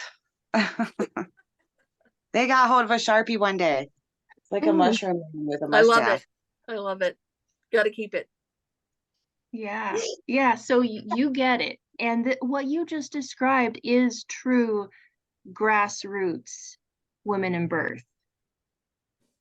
I'm just saying that by my book learning, but that is what the elders will tell you. It's the women in your community coming to you saying, I want someone with me when I give birth. Will you be my person? And you're saying, and it's like, I don't even advertise or anything, but they're like, I guess they're women who know each other mutually, and they're like, well, Joyful was with me or whatever, and word gets around, I guess. And so then they just keep coming. Yeah, that's beautiful. So where we arrived at this culture of midwifery circles and relational stuff came from an earlier question in this call before you were here, about how we can include all types of midwives and all women who support birth in the umbrella of whatever organization or coalition emerges down the road. Susan said we need to actively invite people from the periphery. Jade said give the traditional midwives a place at the table, not just confine them to their little box, like we don't really see you or talk about you. We know you're there, but we're going to pretend you're not. And not just pat you on the head like, oh, you're just a glorified doula. You're not really a midwife. Actually treat as equals those who are equals, who have done the work and put in the blood, sweat, and tears to, I don't want to say wear the label, but it's just something that you achieve. You work for it, and it's a transformation. Yeah. So then from your perspective, Joyful, as someone who's not identifying as a midwife, but you are still walking with women, Barbara brought this up at the very beginning, that she wants to see this organization be a home for all, whether it's midwives, doulas, I think you mentioned childbirth educators, I would say lactation consultants, maybe, whoever. I mean, I'm more of a fertility guru at this point. All of us birth workers. Yes. Birth workers. all Yeah. who are part of the serving women in the fertility continuum, Yeah. you know, have a place. So for you, what would you want? Jade is very clear. She wants a seat at the table where she's not pushed off in the corner. What would it look like for you to be included and celebrated in an organization or coalition or whatever it is that supports and advances North American midwifery? And if you don't have an answer off the cuff, that's okay. I just wanted to give you a chance to respond to the question. I mean, I think that it would be beautiful for all different kinds of practitioners to work together peacefully and not like, oh, I'm better than you because I have a license, or, you know, like whatever. Like if there's stuff that gets in the way of people working together.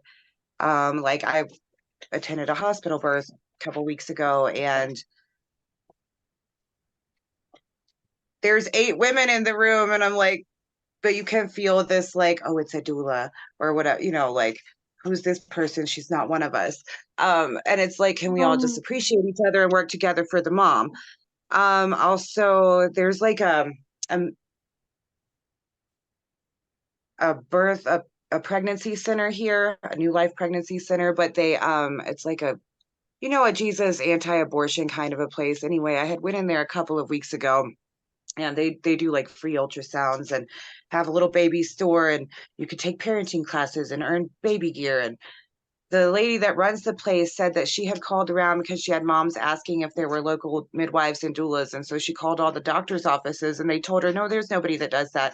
And I'm like, there's totally people who do that. So I'm working on compiling her a list of local birth workers and all spectrums, the lactation consultants, that, you know, every families need to have access to whatever they want, you know. If they want an OB, or if they want a lactation lady, if they want a doula, if they want whatever, and it needs to be like there. Like I'm like, do I start a Facebook page or a something, and just here's your local directory, you know, here's everybody you get to choose from, go feel them out. Like I don't know, but it needs, they need to not be told that we don't exist here. Right. Mm-hmm. Mm-hmm. I couldn't support you more in compiling a directory and breaking wide open that door of, excuse me, there's a whole bunch of us out here. And yeah, There that's what are a has to bunch be of us. done.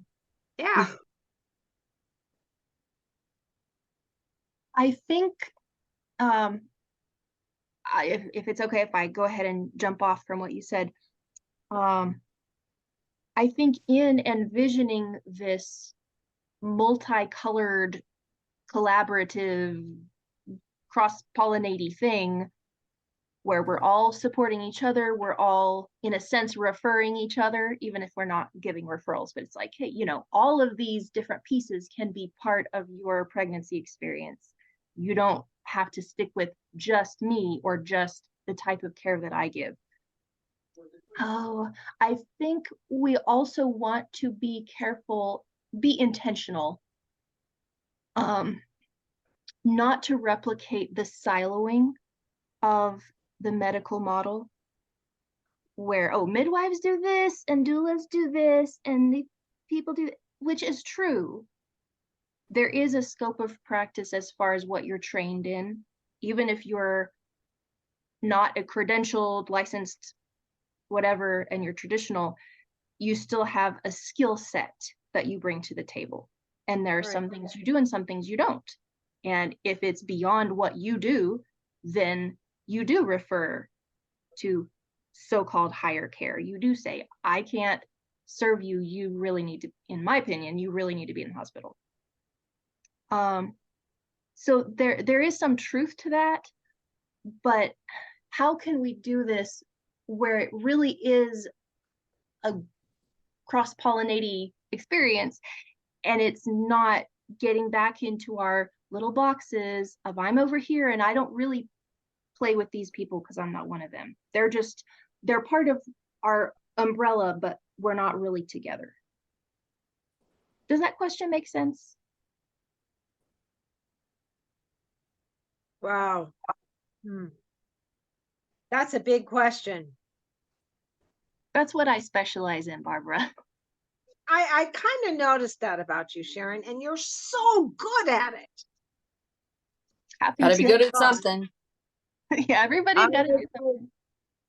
If I had a mom here that was having like prolapse issues or pelvic floor issues, like we have a great pelvic floor physical therapist, and I'd be like, go talk to so and so, like why not? Yeah. Let's not see you have problems in that area. Go fix it.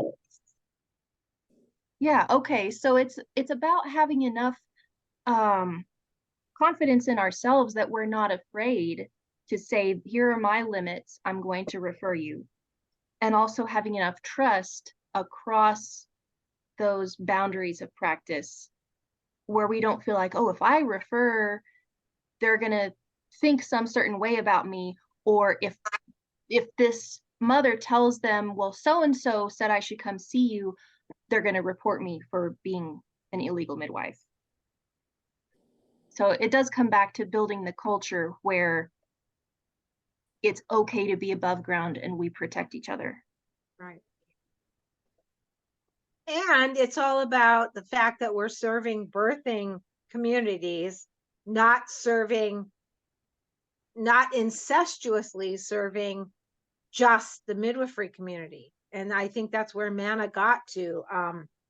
Joyful's talking about all these people she knows, and that's the way I used to practice. Oh, I know somebody who's a lactation professional. I know somebody who's a postpartum doula, even though doulas didn't exist when that shows you how old I am, didn't exist when I was practicing. But the point is, it's just that it's organic and it's coming from the roots, and everybody supports everybody because the culture, the foundation has already been established that we are in a sisterhood, brotherhood.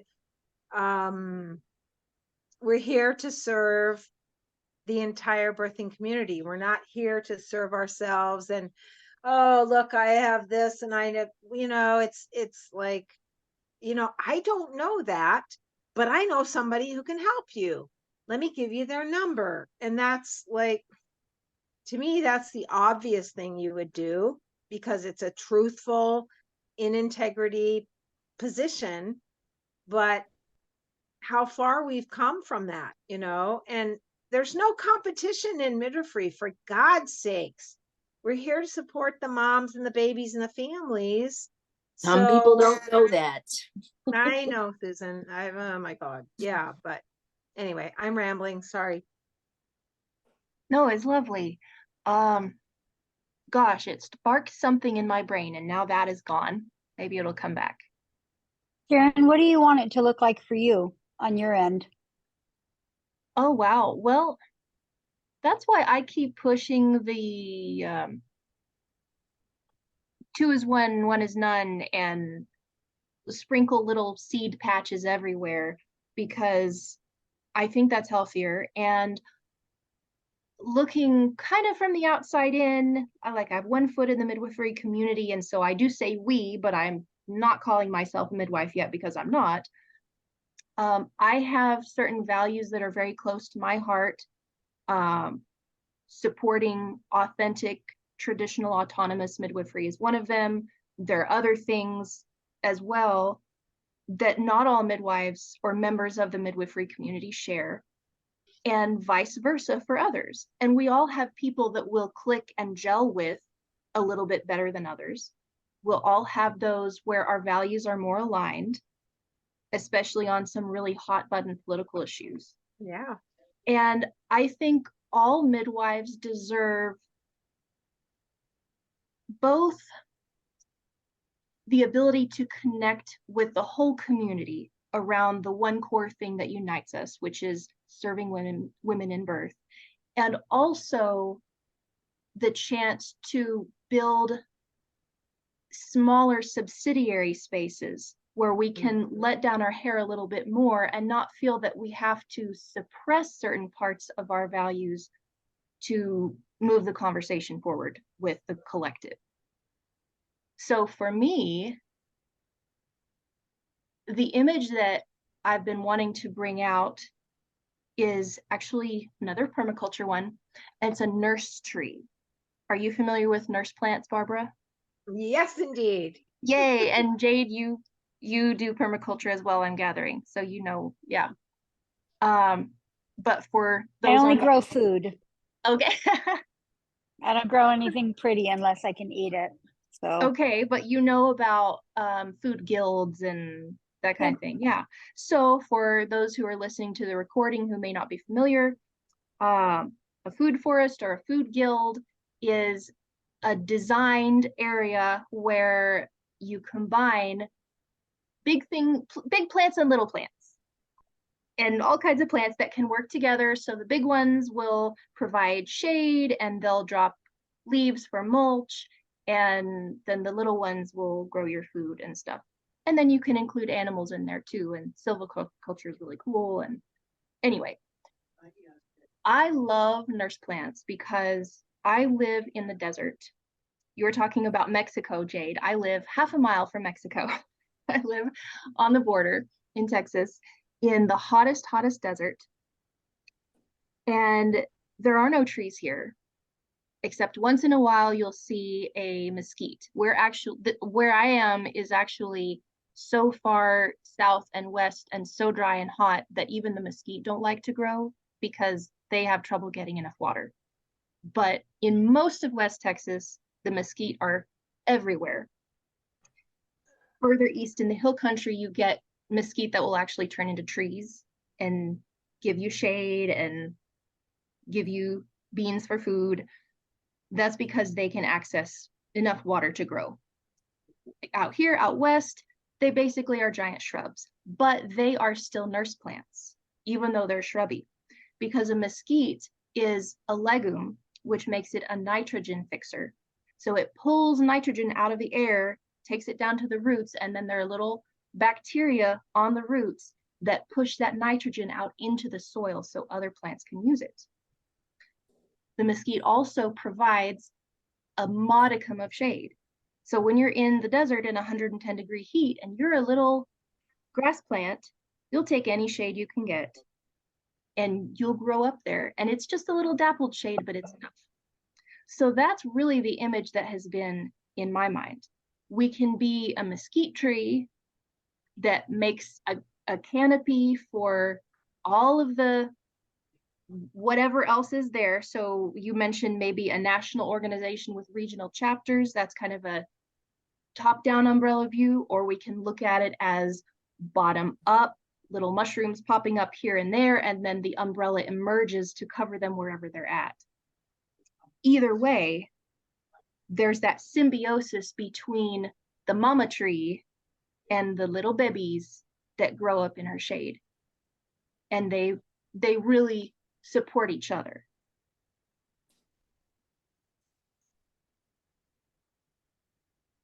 That's what it would look like for me. And I would include in that birth adjacent organizations. As I've said a few times, I think there is a role. So for example, one thing that came up in a previous call talking about mana stats.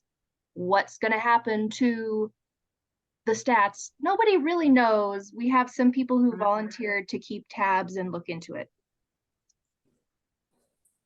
If mana stats are maintained, that's kind of its own thing. The data is owned by mana. If we take more of a redundancy is resiliency view, it would not be amiss to start inviting other organizations that maybe already have, or even individual research professionals. I don't know. There's many ways to go about this. But those who already maybe have the infrastructure, have the skill, have the talent, meaning the person with training in place to collect and maintain research data on behalf of North American midwives. I think other organizations can have a role in something like that. I agree.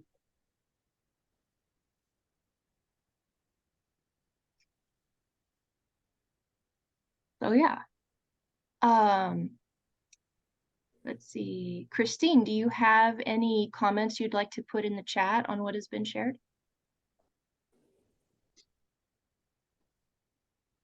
And Joyful, if you have more, you're welcome to unmute.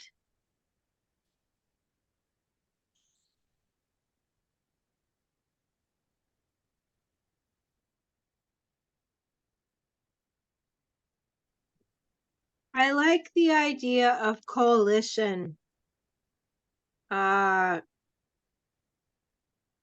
feel like coalition is more the matriarchal model, whereas organization is more the patriarchal model. And I may be all wet, but that's just kind of my gut, you know? That makes sense. I like my- that yeah. too. It sounds way more inclusive. Sorry. It does.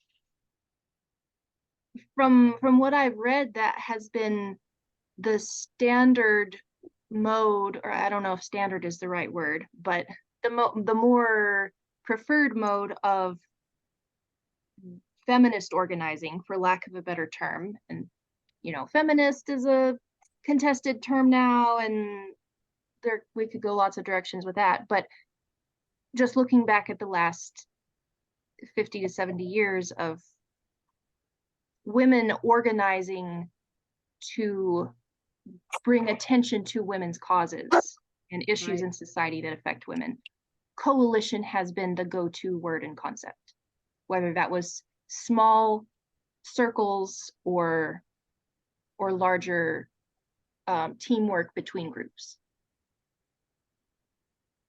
Right. I like it. And I'm like, I'm not the buzzword fan, right? I'm not seeking division. Like, I'm so inflammatory. I have a shirt that says I heart patriarchy, you know, and I love to wear it in midwifery circles just so people look at me. And then my little name tag that says midwife, you know. But I think that there has to be, or there should be, or I would love for there to be some type of collaborative effort. So if somebody wants to call it a coalition as opposed to an organization, I don't care. I think ultimately it's going to be semantics. I think that anytime you get people together, you're going to have things where they're going to feel more strongly about it versus not so strongly about it, you know. And I think that, like, for me, like, I've kind of done what Joyful's done. Like, I've gone to transfers, and when I see a physician that treats a client really well, I tell future clients, hey, in the event of transfer, you might want to go see this person one time so that you can get assigned. This person was fair, or this person was kind, or this person told the truth, or what, you know, whatever the facts may be. And but I think often, and now with some of those providers, they'll say things like, well, can't tell you to have a home birth, but if you're going to, then, you know, Jade and her team are, you know, they're good.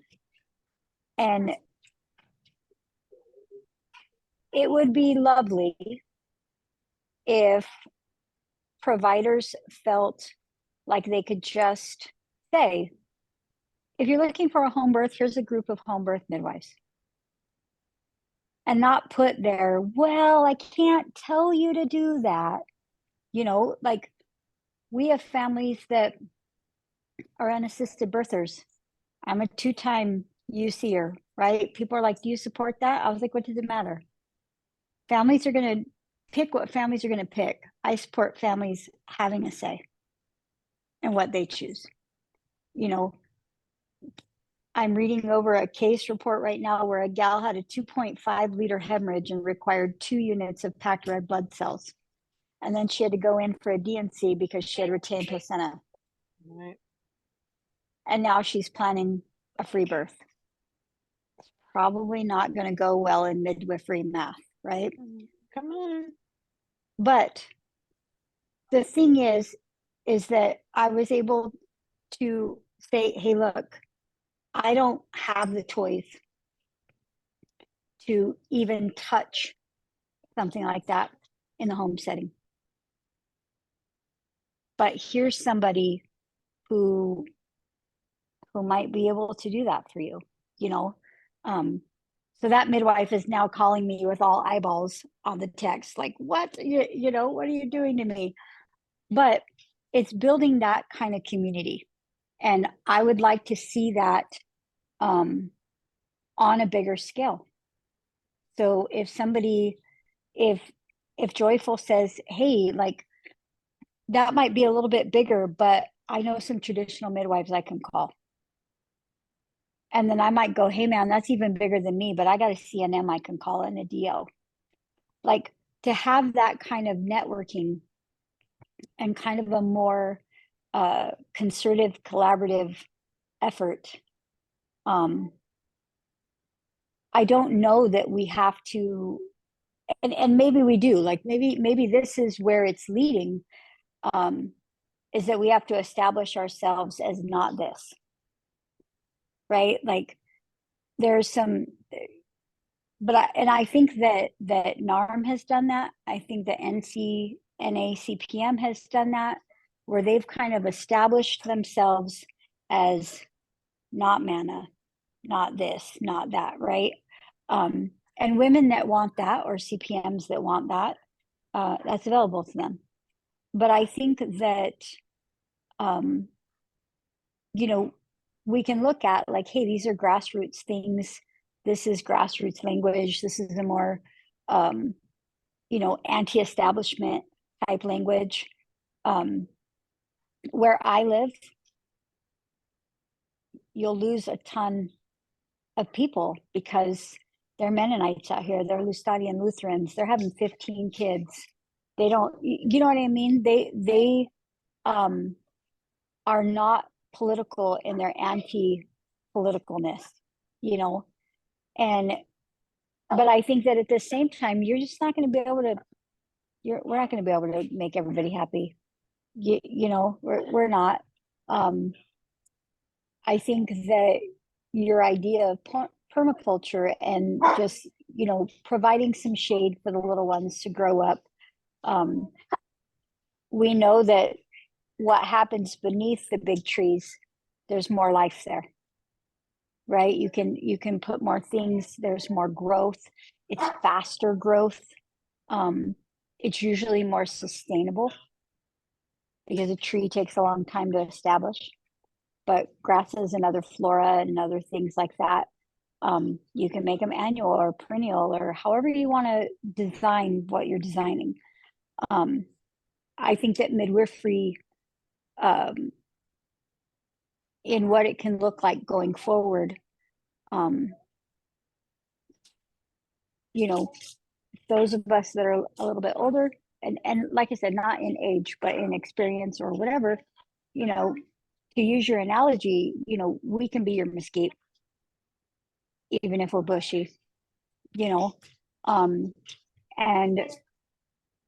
you know, like I said, whether or not that looks like, I don't think we're going to have a push for a national entity, not out the gate. Or maybe we do start that way because that's the language that people understand, or it's the language that's easily searched on social media or on Google or whatever. And then like the idea of a directory, you know, here are the different people that are signing up in the different states and in the different places, you know, like, or maybe we just start at our own community level and kind of keep in contact with each other and collaborate and say, hey, this is what Sharon's doing over in West Texas. You know what I mean? This is what this person's doing over here. Like, you're going in the Midwest, go see Barb and Jade. You know what I mean? Like that kind of thing. That kind of stuff is like that kind of marketing. Like, I would say it's above my head. It's not above my head intellectually, but it's certainly um, above my head in what I've got for bandwidth, you know. But I think that at some point, we have to do something, because the alternative of doing nothing is pretty terrifying for midwifery, and traditional midwifery as a whole. We're going to be pushed so far underground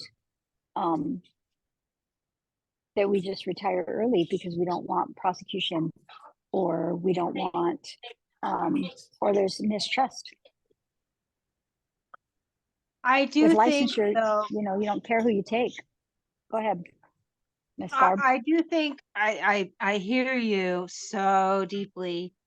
I do think the grassroots thing, and to bring in permaculture, you gotta always water the roots. I just think I think the grassroots idea is perfect.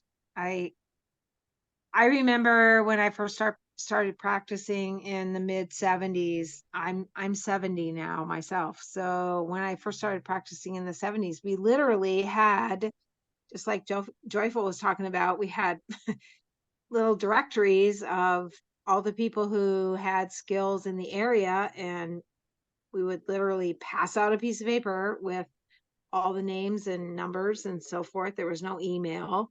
And but I think that's the grassroots, to me, just feels so rich and juicy and all about support, because the roots support all the plants and the trees, and the roots dig deeper to find more nutrition and nutrients, and the roots anchor us, and all of those metaphors. I love what you're saying about, let's get back to the grassroots. And yeah, I mean, honestly, it almost makes me weep, because I think our society is missing its rootedness at this point in time. And if we could somehow bring, I mean, it's just like we've said, everyone who's ever been to a birth knows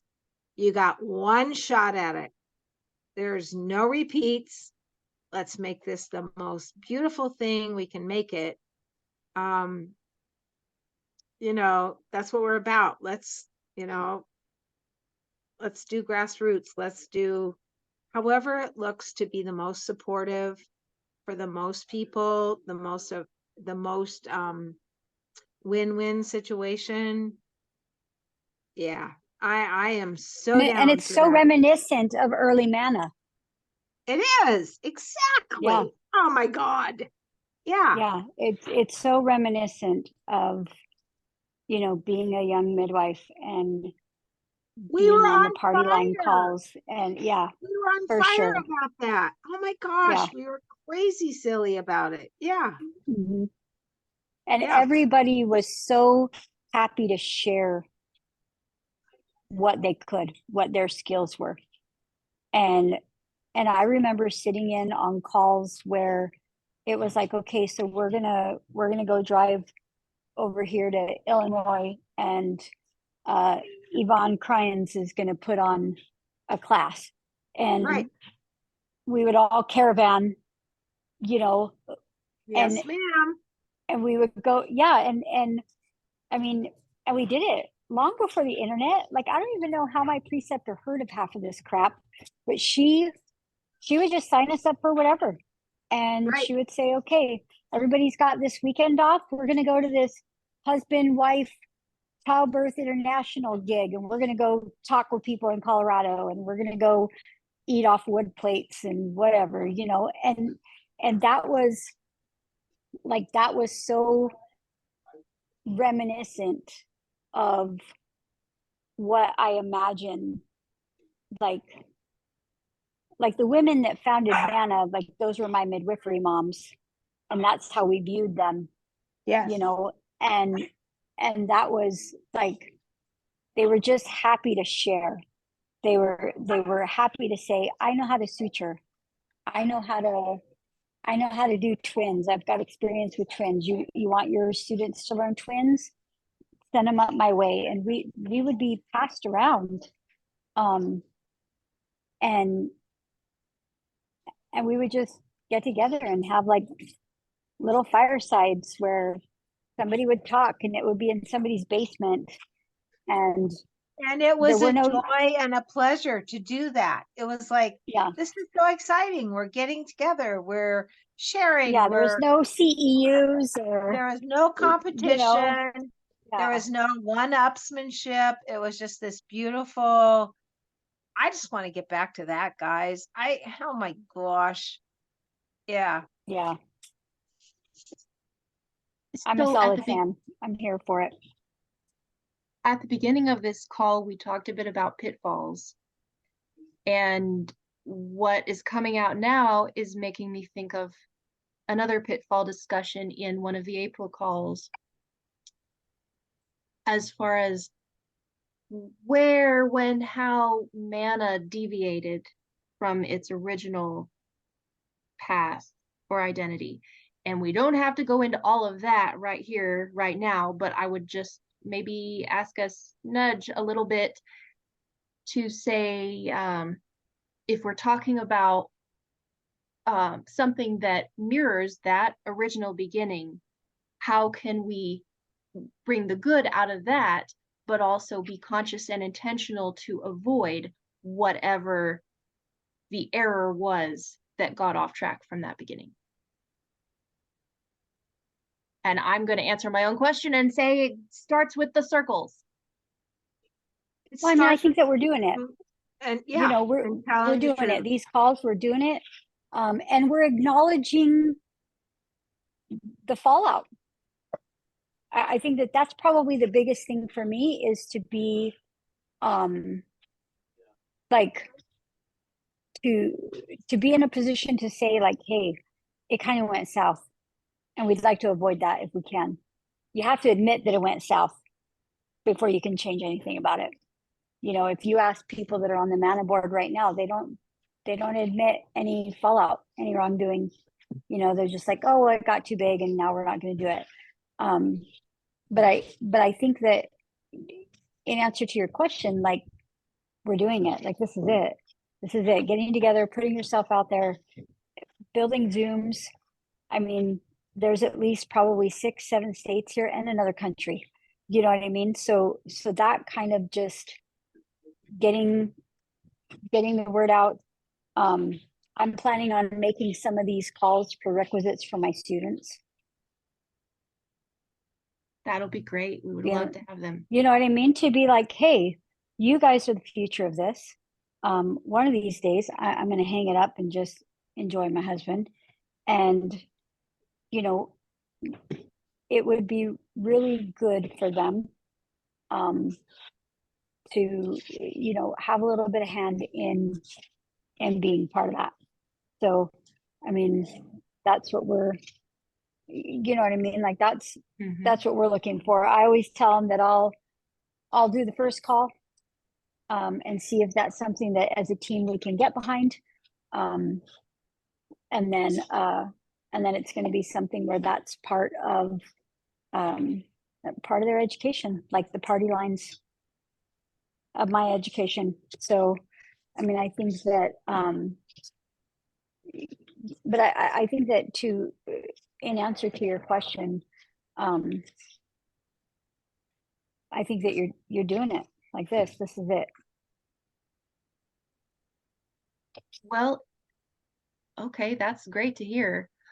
In the vein of making this a collaborative space, because I had ideas of what I wanted to share coming into this call, but I had to remind myself, this is not a college lecture hall. You're not here to tell anybody what to think.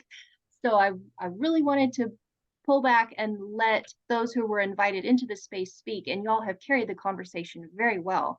I haven't had to say hardly anything, and it's been great.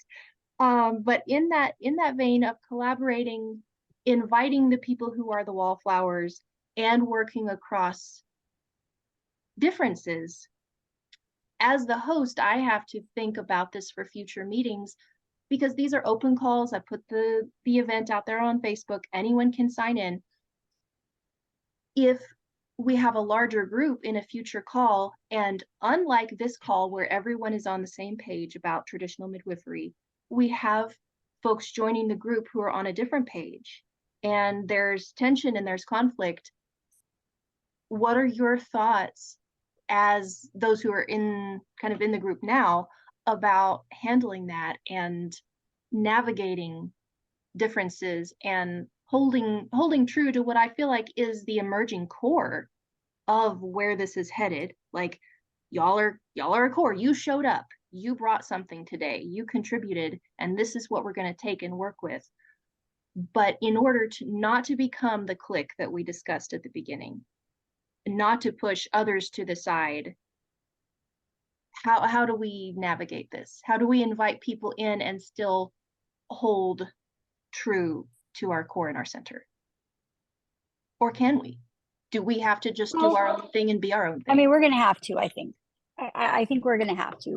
Midwifery, if it continues to fracture, it's going to fall apart. I think for me personally, I'm pretty good at, hey, I believe this. What do you believe? And then believe whatever you believe. Like, I'm not invested in that, right? So I think that, you know, if people can agree to be cordial, if people can agree to like not talk over each other, like maybe there needs to be kind of some set parameters. Maybe somebody initially, you know, needs to be the go-between. On a couple of calls that I've been on, there's been kind of a, you know, nonviolent communicator, mediator gal that like just kept everything kind of, you know, softer. I think that for me personally, I'm good about just shutting up and letting somebody have their opinion. You know, I mean, that sounds kind of rougher to say, but that really is all it is, right? Like, somebody's belief system is just their opinion. And I think that if we want the spot at the table that I say I want, right, then I have to acknowledge that the people at the table are probably not going to think the same as me. And I have to figure out a way to, you know, not fight to be right. And just kind of, you know, you're at the family dinner table and, you know, I've got a handful of kids and they all have different personalities. And some are vehemently against any kind of alcohol. Some are too young to have an opinion about that just yet, right? Like, not in front of their mom anyway.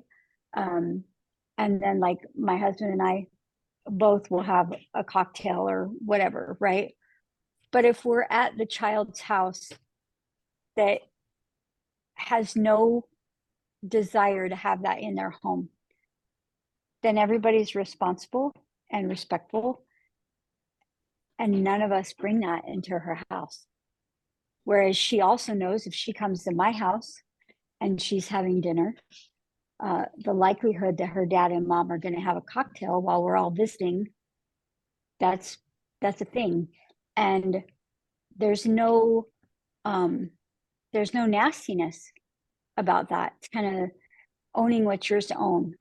And that's what we call it. Like, when it's your home, we are absolutely going to be mindful of the things that are important to you in your home, even if we don't share that level of importance. So, and then vice versa, when they're in our home, we all know that she thinks that alcohol is poison, right? And we all agree with her for the most part. But she's also not nasty or catty about it. But also nobody offers her a drink, right? Nobody's like, oh, would you like a beer? Or, oh, would you like a glass of wine? Like, we know that she doesn't do that. So, you know, I think that midwifery can be like that, can be a family of people that have very, very different views. And everybody can come together, you know, we can come together over some food and a cocktail for those of us that would like one. And we can just have conversations.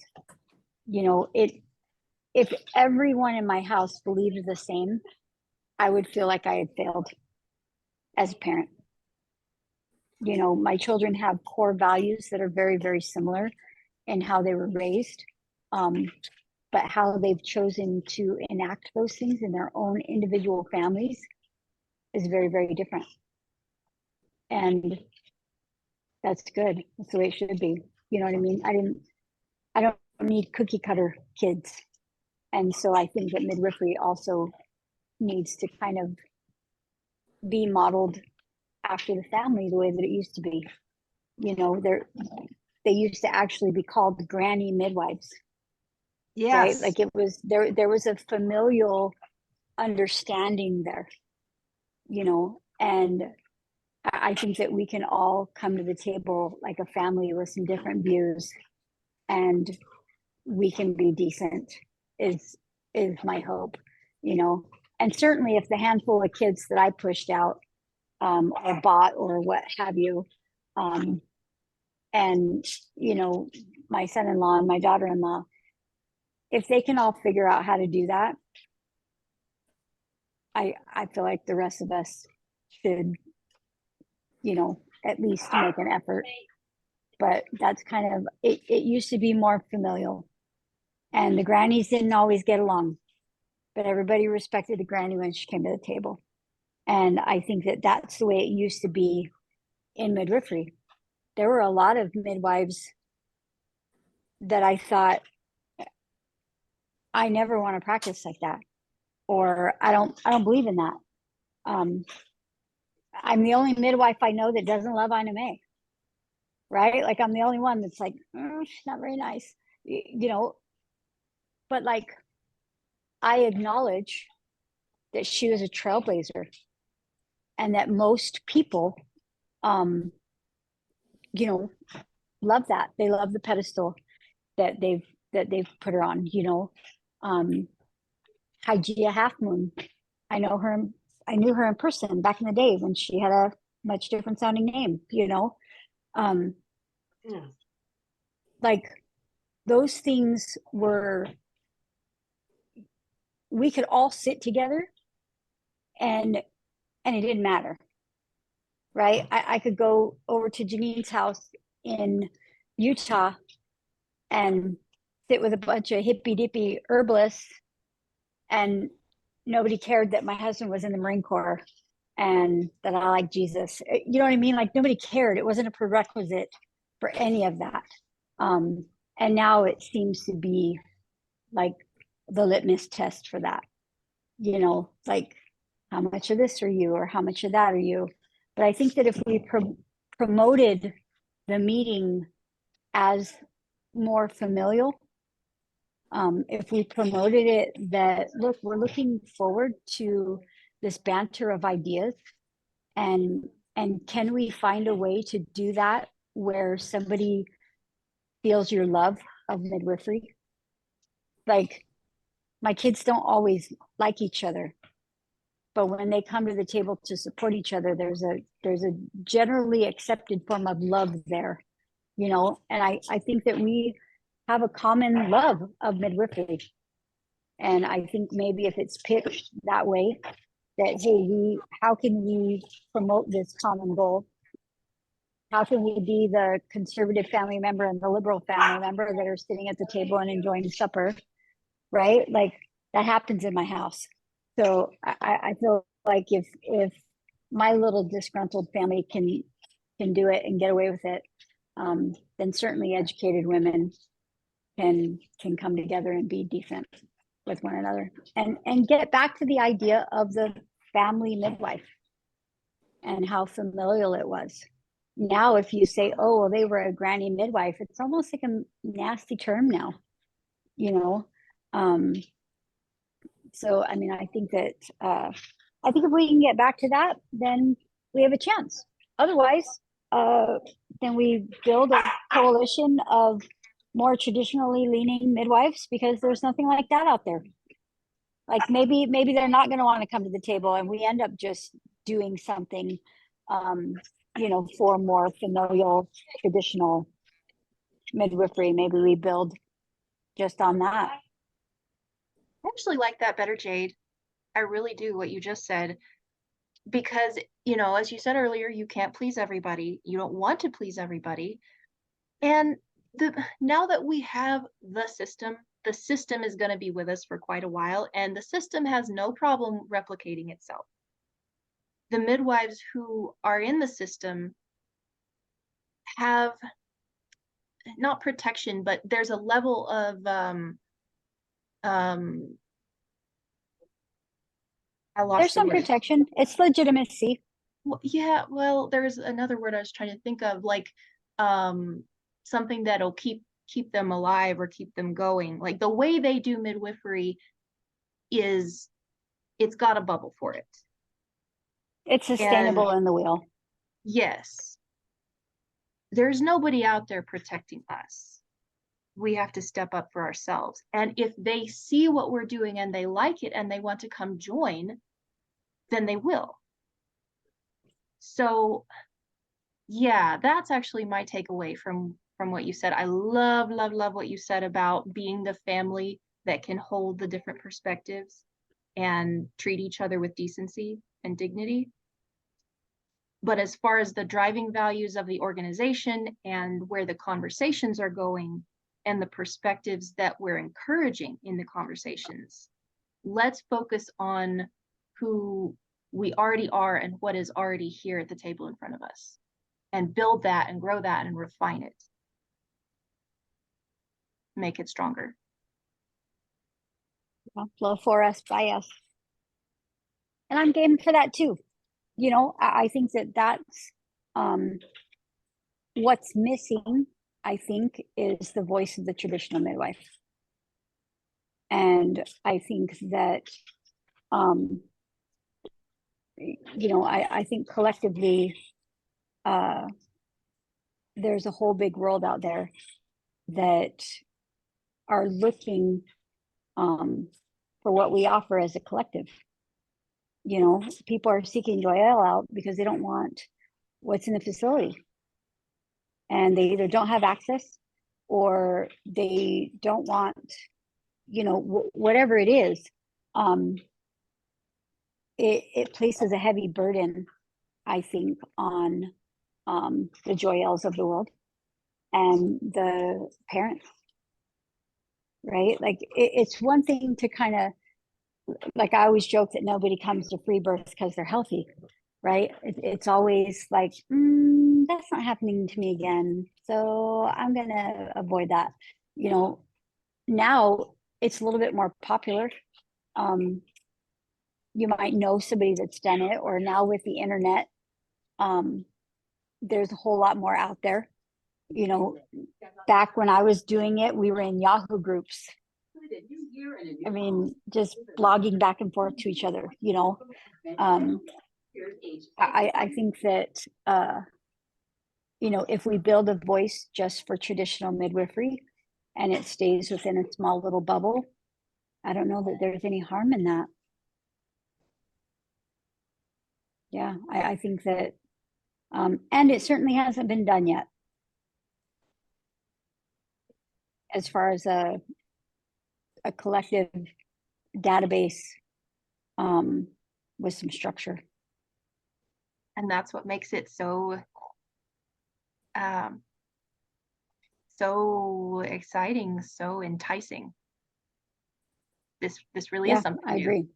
What the elder midwives did in the days of the beginning of Manna was new at that time. They were pioneering something, and now we're pioneering something new, something else. Yeah, I think it's great. Yeah, cool. Well, I could do this all night. I'm loving it.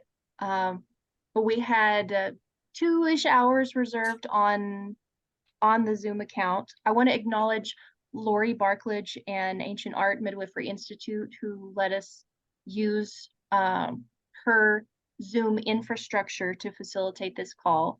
And that's actually why my name is not on there. It just says Zoom host because that's what her host account says. And so I should have identified myself at the beginning of the call. For those who don't know me, I'm Sharon Barrett. You can find me on Facebook. My name there is Sharon Barrett Jacoby. I'm in the What Happened to Manna Facebook group and a bunch of other midwifery and birth groups. I'm a future midwife on my student path. And right now I'm more of a social scientist interested in what's happening with North American midwifery and global midwifery. And super interested in fertility charting and teaching women how to know their bodies and make choices around how and when they want to get pregnant. So just that little piece of biography for those who don't even know who in the world is hosting this call. Kind of weird to have an anonymous person up there. But as we draw this to a close, let's set some goals for the next call. Is that okay? Sure. Anything that y'all feel was not addressed today or that we need to address more thoroughly? Anything that sparked that you wanted to say and you didn't? Or just a big topic that you want to say, here, let's do this and let's just take it away and spend an hour on it. And I have ideas, but I want to hear from y'all.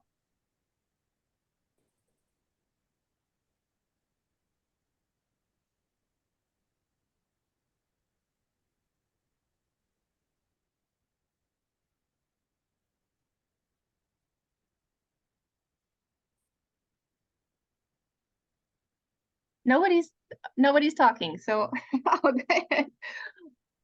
I want to talk about language, the language we use. So we all know that is important, but let's dig into some specific terms. One dichotomy that came up in the April calls, actually the very first one, was consumer versus citizen. I'd like to dig into that. And the reason I think that's important, okay, not just because of the commodification culture and transactional midwifery, but a few times it's been suggested to look around at what other orgs are doing. That's good. I agree with that. Look at what's already out there. I haven't found much that is focused on including the voice of birthing families.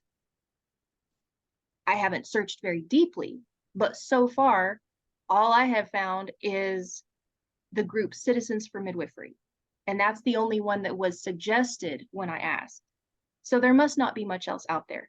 I looked at their website and they have the word citizen in their name, but in their writing copy on the site, the word consumer appears several times.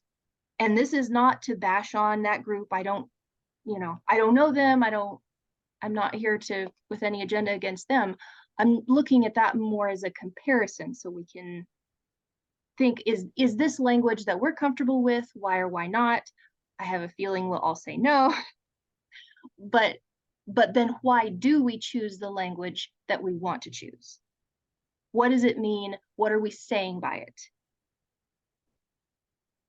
Any other dichotomies of terms you can think of?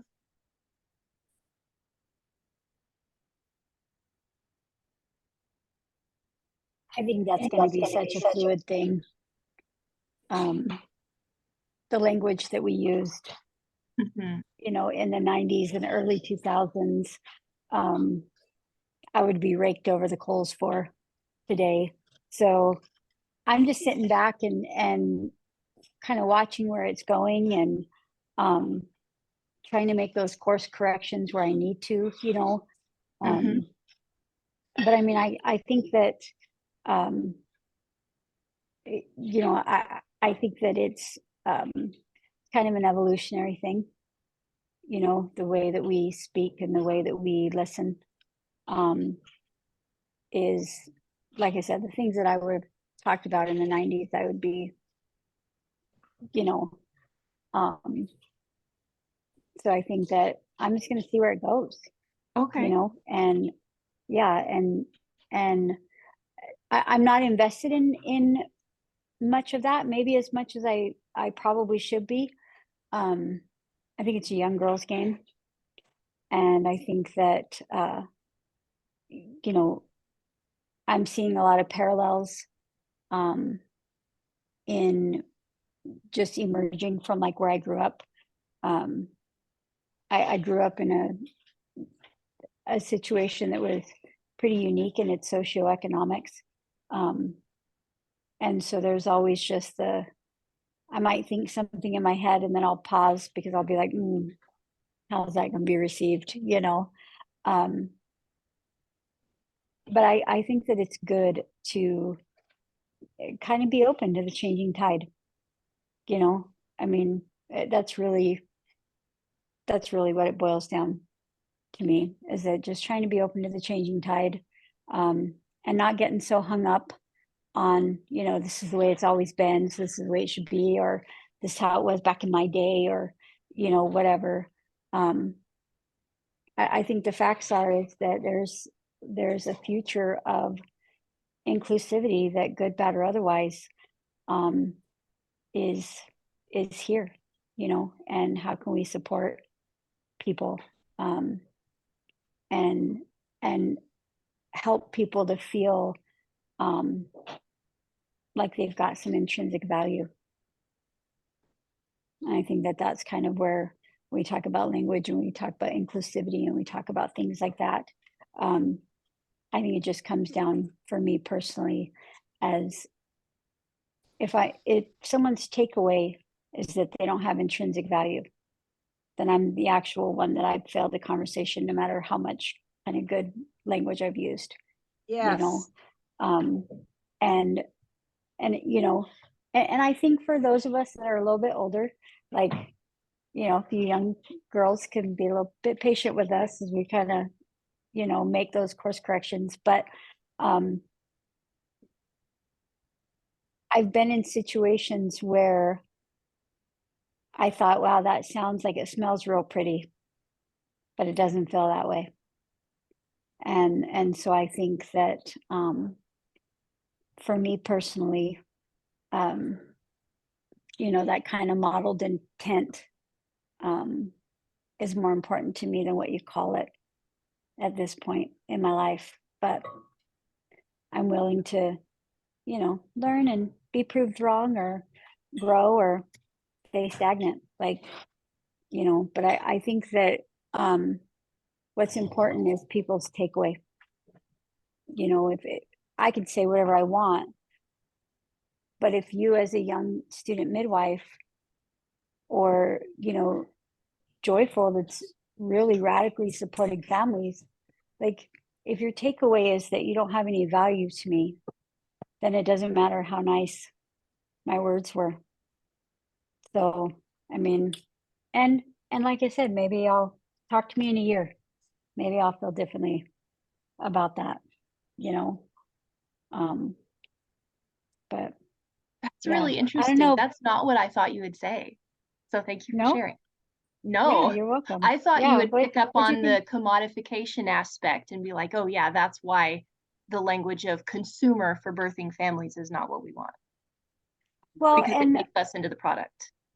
yeah, well, and I think we put too much value on how it could be divisive, or how it's not going to work for us. Like, in my practice, I don't say patient, I say client or member, because legally they're a member of my association, right?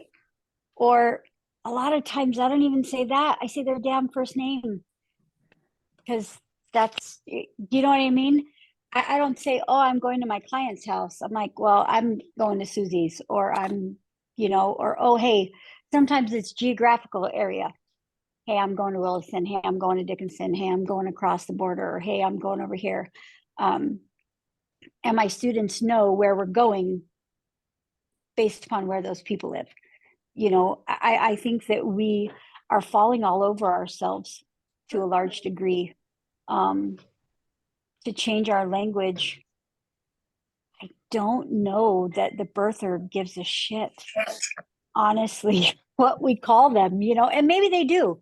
Maybe in the rest of the planet, maybe someone wants to be called a consumer as opposed to this or that, or a citizen, right? Like a citizen kind of denotes a little bit of equality, which is what I think that Sarita and Lori and Rowan and all of them are trying to go for. But I think that honestly, I'll say in my little corner of the woods, nobody has ever said, hey, I really don't like the way you said that.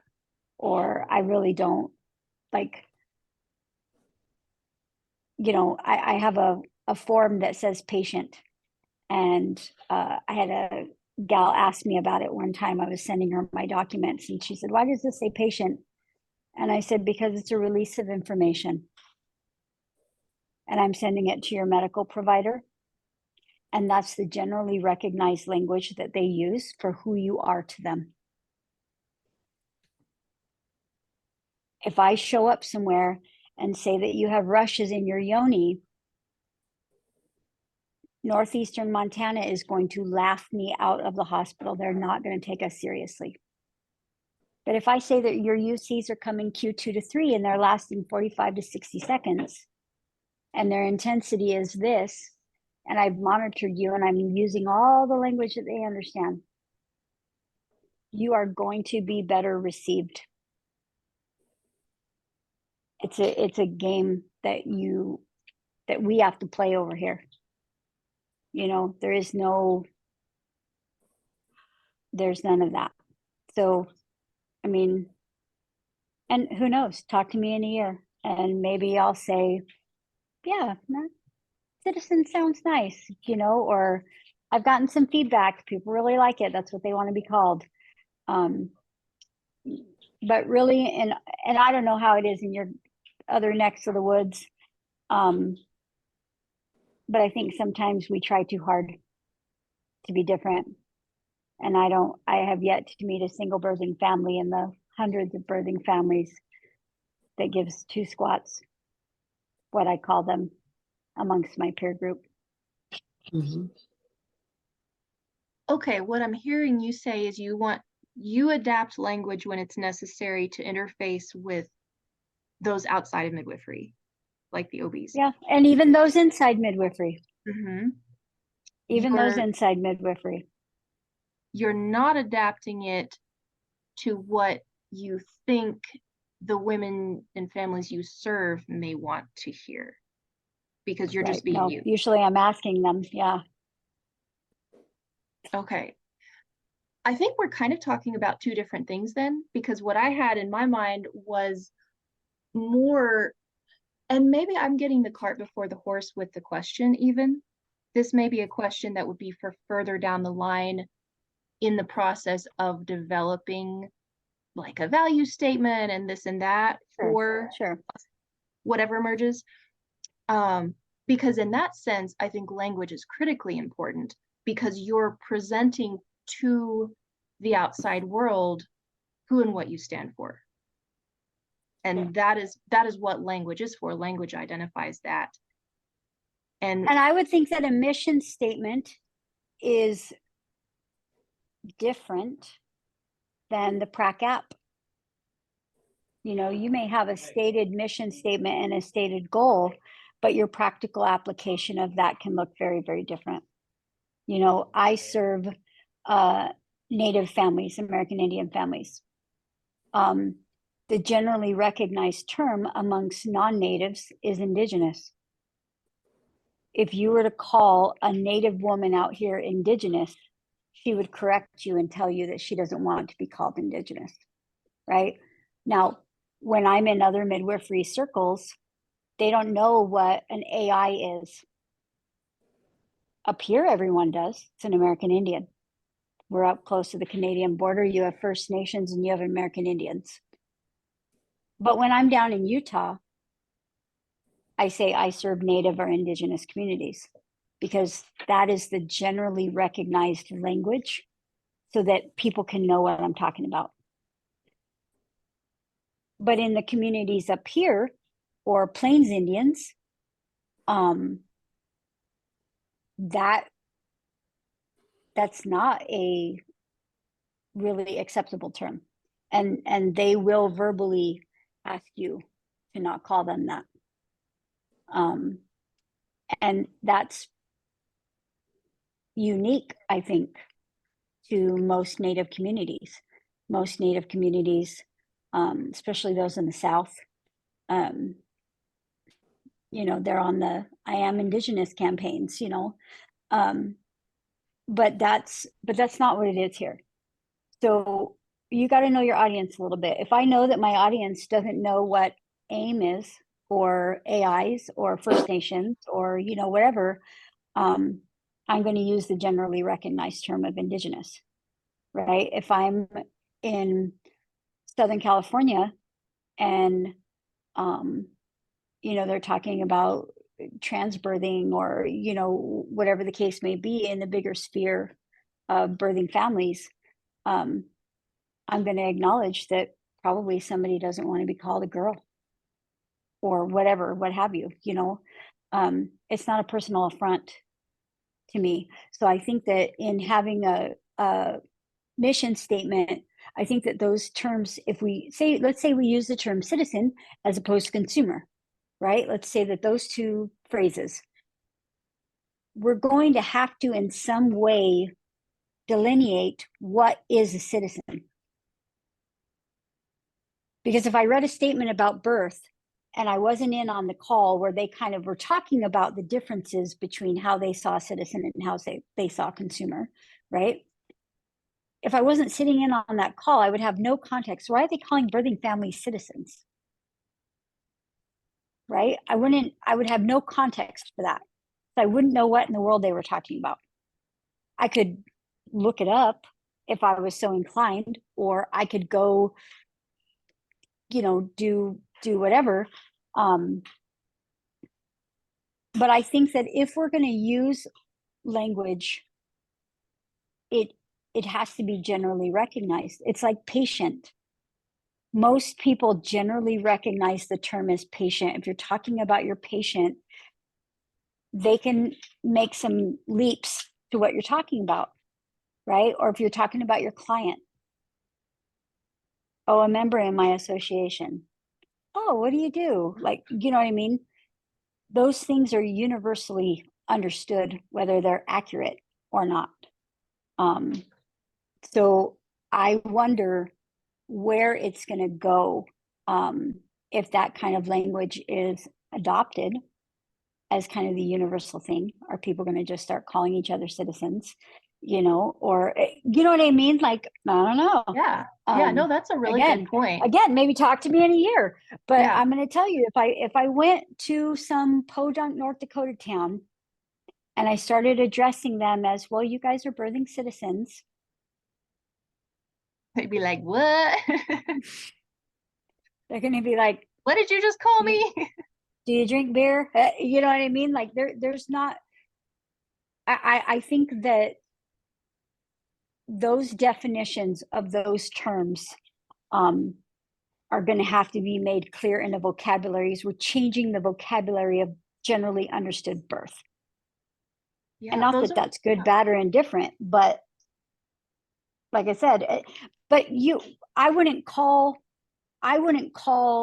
say, a client or a patient or a member, I wouldn't call them a consumer either. Right. I was a little bit thrown off on that call when they were talking about people as citizens. I was like, where did this come from? Like, I don't want to be called a citizen.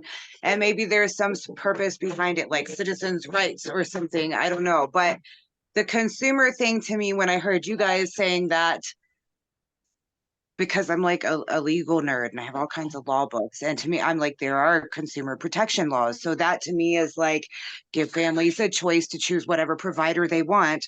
And whatever provider they want can be valid, even if that is a traditional midwife. That's who this family chose. And it's their decision because they're the consumer. You know, you don't like your doctor, you fire them. So I don't know. You're the consumer. Aren't consumer protection laws used against traditional midwives in that way? I mean, maybe I don't think not a precedent has been set for that I know of. Okay. Because I know the licensing movement had some consumer protection rhetoric Well, wrapped that's up. why I'm like, it's all about regulation. Like they're regulating our weed, our garden. It's a fucking plant. They're going to regulate our garden. They're going to regulate our birth control. They're going to regulate how we give birth and who our providers are. Like we should be able to choose who our providers are. And if we choose a traditional midwife, that doesn't make that person not qualified. Right. Well, okay, and I'm not steeped in the legal knowledge the way you are, so I may be out to lunch, but my I'm not understanding of consumer either, but I protection have a hobby. or like the nanny state protecting us from ourselves. I think there's some you, of that. You can't Consumer- choose someone who will be bad for you, so we'll just black box them so they're not available to be chosen. Right. There's not a precedent for consumer protection laws to be used in the way that Joyful is stating. However, the language could be universally adapted. If there is a precedent of traditional midwifery being a product in which consumers are interested in utilizing, then it can be argued that consumer protection laws could do that. Because our service is universally understood as medical, that's why traditional midwives get charged with practicing medicine without a license. It's because the person is not actually covered under the consumer protection law, because what we're offering is considered medical or generally understood as medical. So you'll get charged with, criminal negligence or medical negligence or malfeasance or practicing medicine without a license or failing to, I'm trying to think of some of the things that I know people have been charged with. Failing to adequately render aid. But if we're looking at just the brass tacks of the word, if our product wasn't medicalized, could it be argued that it could be under consumer protection? So that's also the precedent of the PMA, right? The cow share. When raw milk was illegal in Montana, we all had a cow share. We bought a share of the cow, and that share of the cow might have been some milk or butter or beef or whatever, right? We still have to do that in Texas. At least we get to do that. Yeah, well, that was a way to utilize the consumer protections that are written into the Constitution, right? Those are written in. Okay, that can be argued that we may be using the word phrase consumer protection in two different ways then.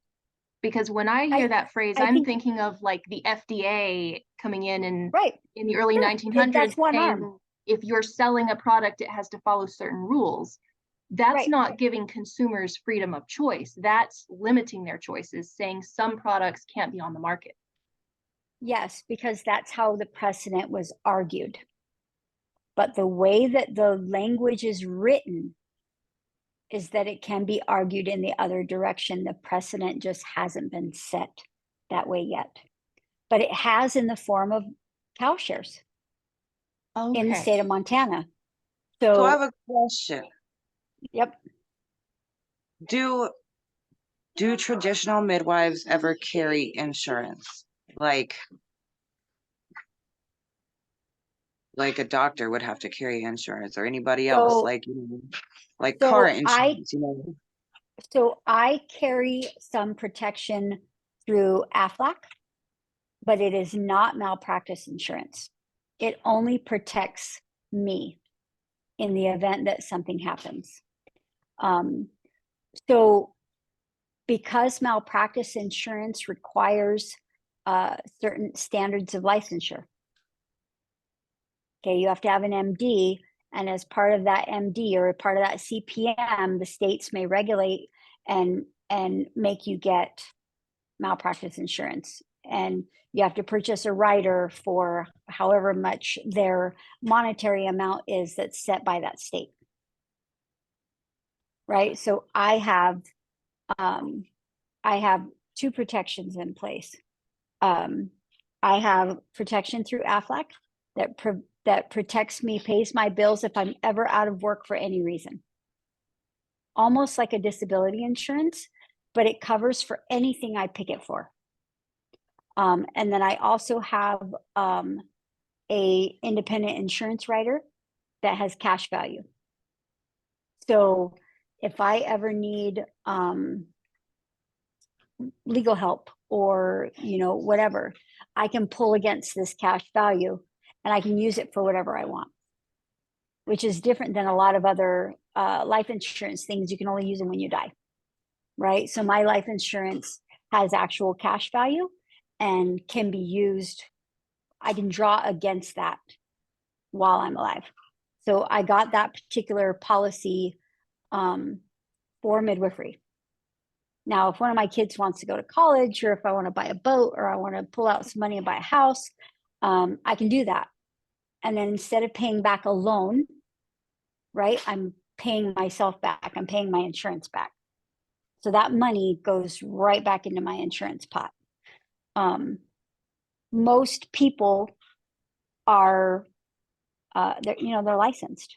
So they're going to buy a policy through their state legislation or their state organizations or, whatever state association that they're, that the people in their community say, hey, I use this guy, or, oh yeah, you have to have so much of this type of insurance. But just like the Constitution protects the cow share, the Constitution protects the traditional midwife. So like the Angie Hawk case was just, that's going to be setting some precedent, I believe, that other traditional midwives are going to be able to fall back on and say, we have a right under the Constitution to associate with whomever we want and to exchange goods and services without the interference of the United States government.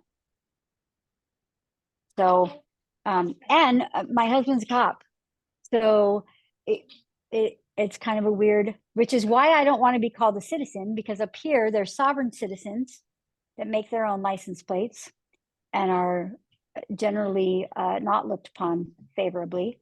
But I think to the rest of the planet, that, you know what I mean? Like somebody from East Texas in the thicket, nobody from West Texas wants to say they're from the thicket. You know what I mean? So if all of a sudden you just blanketed everybody in Texas as being from the thicket, somebody would probably be mad about that. At least the people that I know that live in West Texas, like they don't want nothing to do with the thicket. You know what I mean? So like, I think that kind of, those universal definitions, if we're going to change them, they have to be clearly defined and understood before we come out with a mission statement where those things are used, because you're going to lose half the planet. You're going to lose everybody that wasn't on that call. Yeah, that is really helpful. Thank you. And honestly, I'm not a huge fan of the word citizen either. I think birthing family really covers it. Yeah. I picked up on this dichotomy because the elders who were on that call brought it out, and I'm just taking notes. I'm little busy bee in the corner, trying to be a good student and listen and learn. And I'm like, oh, this is something the elders are telling us is important. Let's make sure that we attend to that. And so it's good to have other perspectives to counterbalance. And I would also I hope that they can join this May series at some point. And if they can, I would like to ask them, tell us more of what you meant by that and why. How did you come up with that? Yes. How'd you come up with that? Was important. And maybe it is. Or on the other hand, maybe it was in this context, but not applicable now. Or the situation has changed. We have different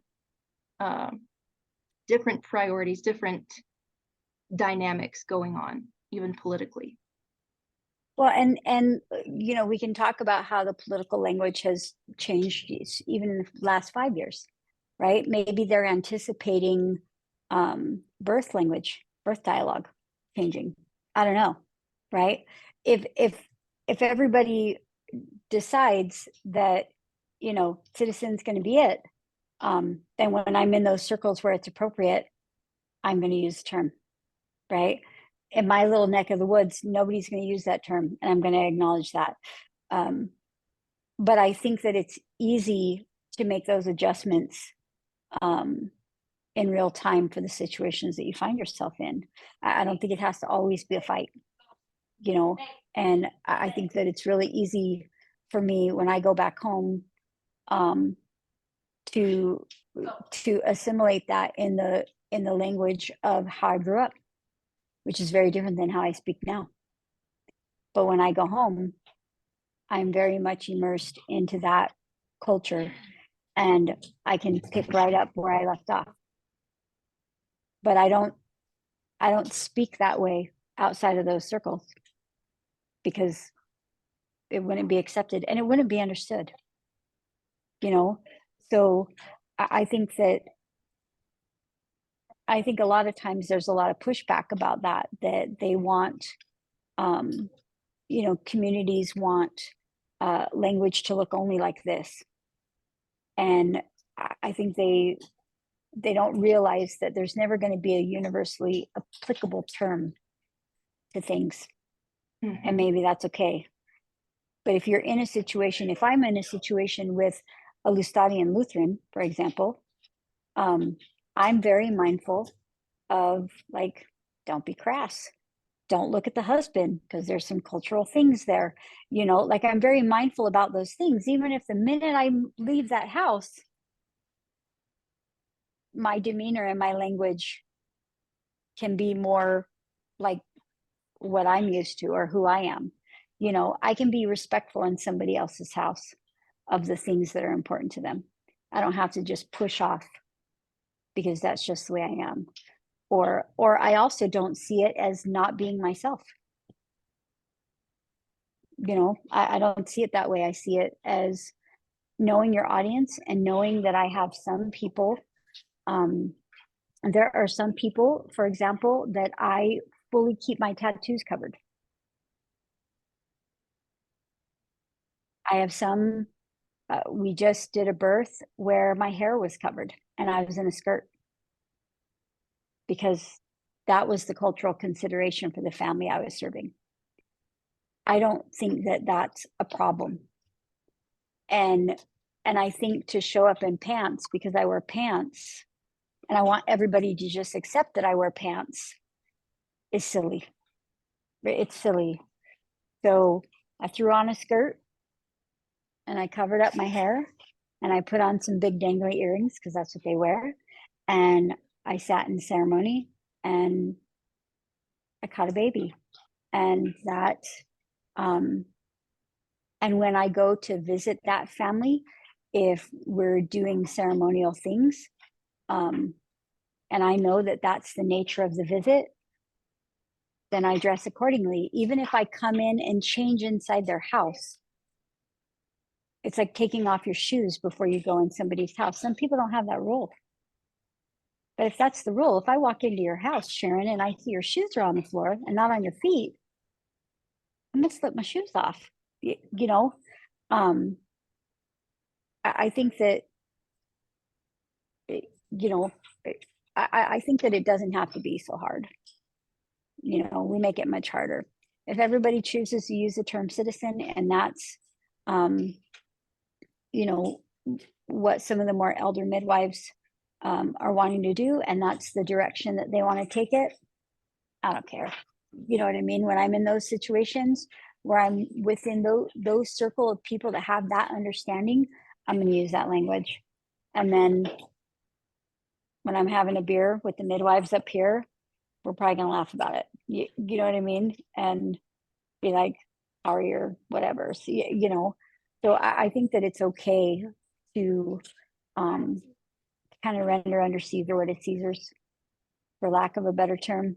And it doesn't, I don't want to get into a contest with somebody about their language. I don't want to have a fight with somebody over like, we should just call them birthing families over citizen or over member or over patient or over client, or let's not use patient ever because that's a medicalized term. Like, man, we're fighting over things that I don't know are entirely important, and certainly not important in my little corner of the woods. I mean, I don't Like know. you said, with your clients or whatever, you're still going to just call them by their first name. Like, you're going to keep that personal connection because that's what's important. That's where the trust is, like, it doesn't matter what you call your clients in the midwifery community to your clients. No, and they don't care. And they would probably laugh to know that midwives are trying to determine what we're going to call them. Like, because they're just ranchers. And you know what I mean? Like, I'll have a pull liner and the husband will bring out the calf puller and be like, did you need this? I mean, it. Okay, It's something just clicked into place for me when you talked about ranchers, because we got them here in West Texas too, and they're a different breed. It is not like majority culture, coastal, urban. Yep. There is more than one America. And the America of the coasts and the cities is not the same. And maybe language is something that is more tendentious in those places. Well, I grew up in Los Angeles. I was born in Compton. So okay. like I said, so when I go back home, you're going to see a side of me you might not have known existed, right? Because I get comfortable in the street and whatever, right? I come back to my little Midwestern Christian Bible Belt, and I'm more mindful of those things because I know that it's different here. There are differences, but that's not even what I was thinking of. What I'm thinking is, okay, the majority culture is something that emerged from the rapid urbanization in the mid to late 1800s and industrialization. Yep. The rest of the country, the rural areas, kind of got left behind by that a little bit. And so they you stayed have in their pocket. Yes. And I'm not criticizing that one bit. But what I'm seeing is you have this gap between the majority culture that likes to fight things out politically.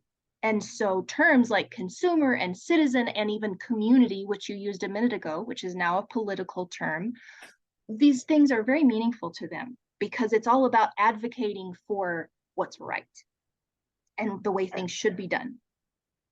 The rest of America, the ranchers, to use them as a representative example, doesn't really care because they don't need the political system to fight battles on their behalf and arrange life in a certain way to meet their goals. They are able to be self-sufficient and rely on their community and just get things done, and they don't worry about it.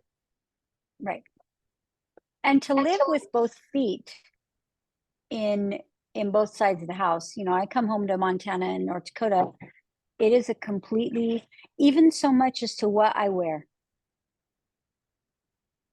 Right? I was just in Southern California a week and a half ago, and I was complaining because in my Montana house and my North Dakota house, I have a house in both places.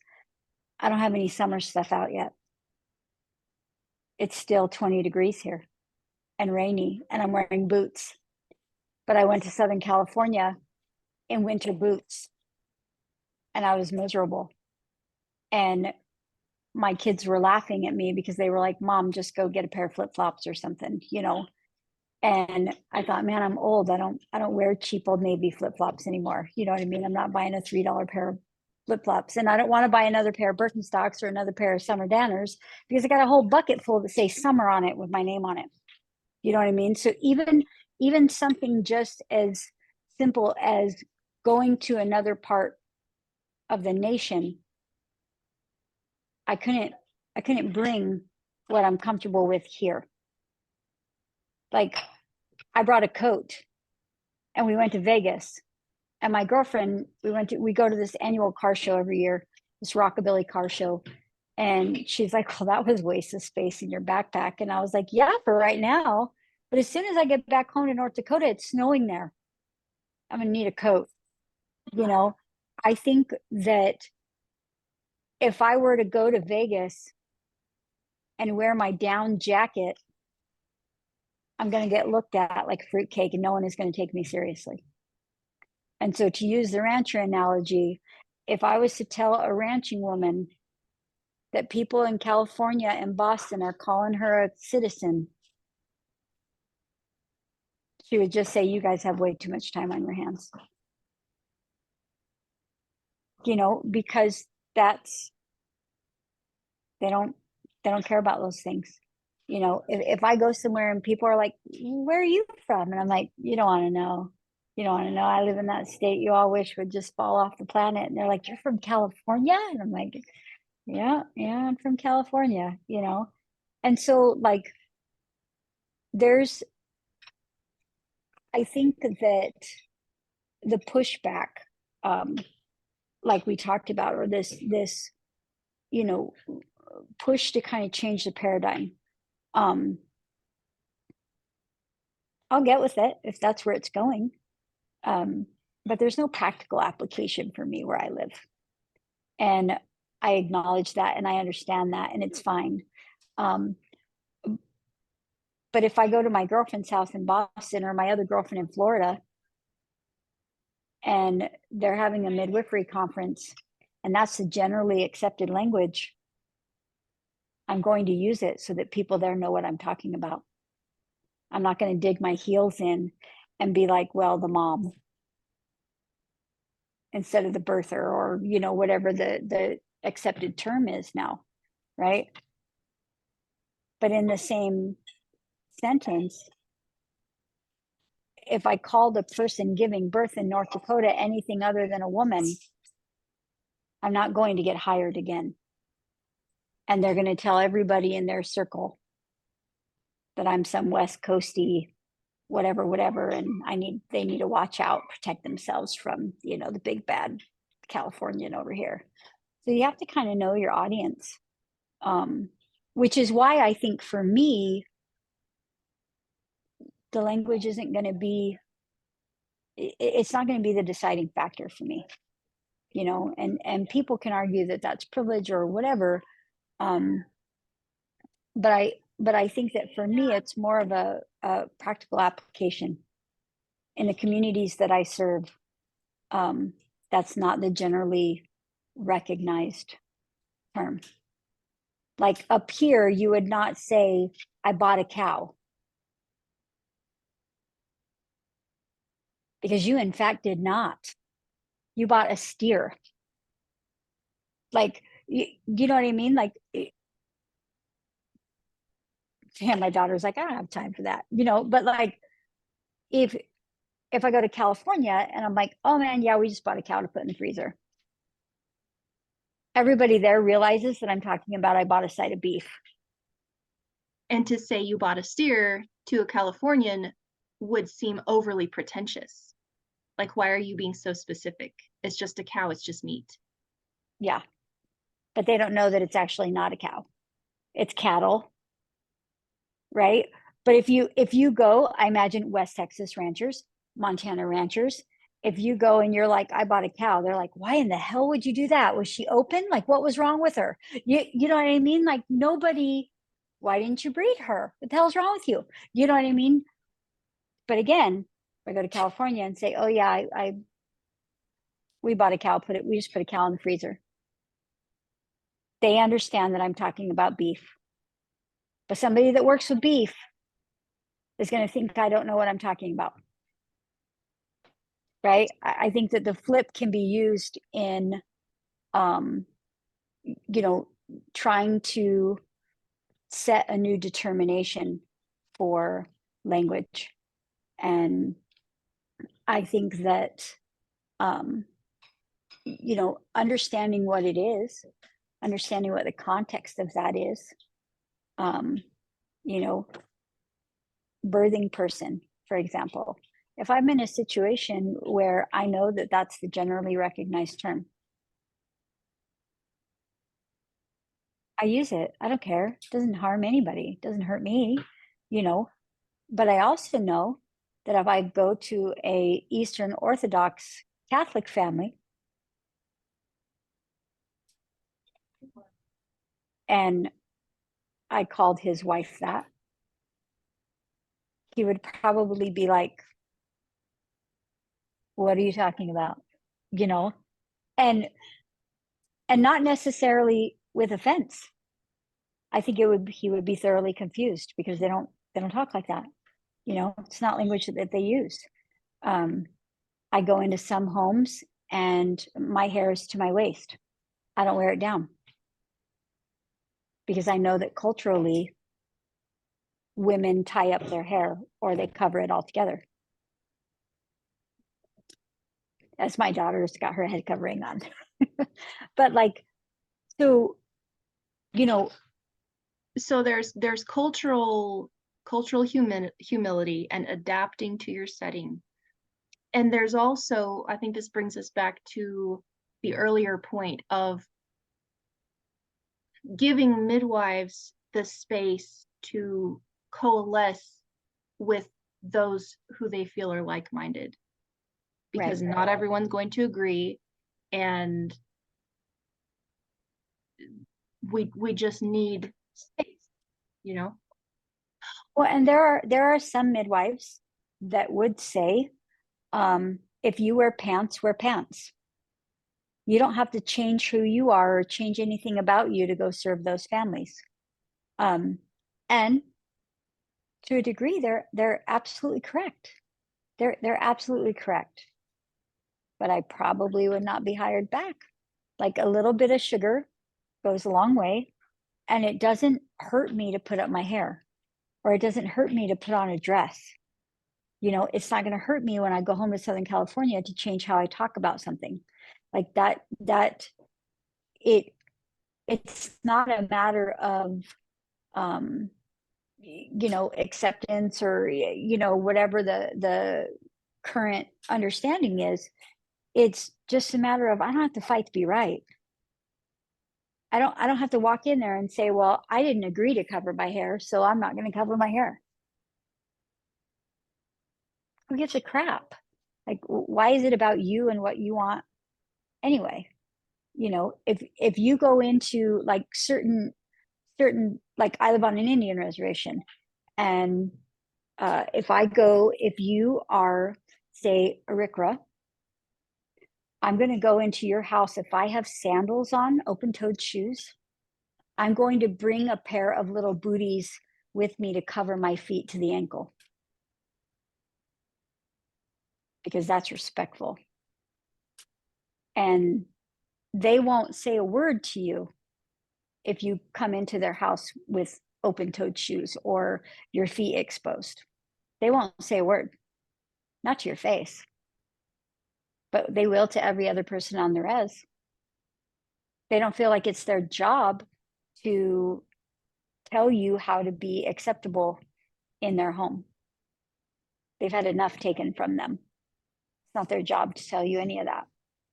It's your job to ask those questions and to say, is there a cultural consideration that you would like for me to observe when I come into your home? Because that's the intimate part of home birth that we were talking about, right? That's the intimacy there. I'm coming into your home. If I was catching your baby or watching you catch your baby, I would ask you, Sharon, is there anything that you and your partner, are there anything that you'd like me to be mindful of? Religious practices, food practices, whatever the case may be. Is there something that you'd like our team to be aware of and to be mindful of?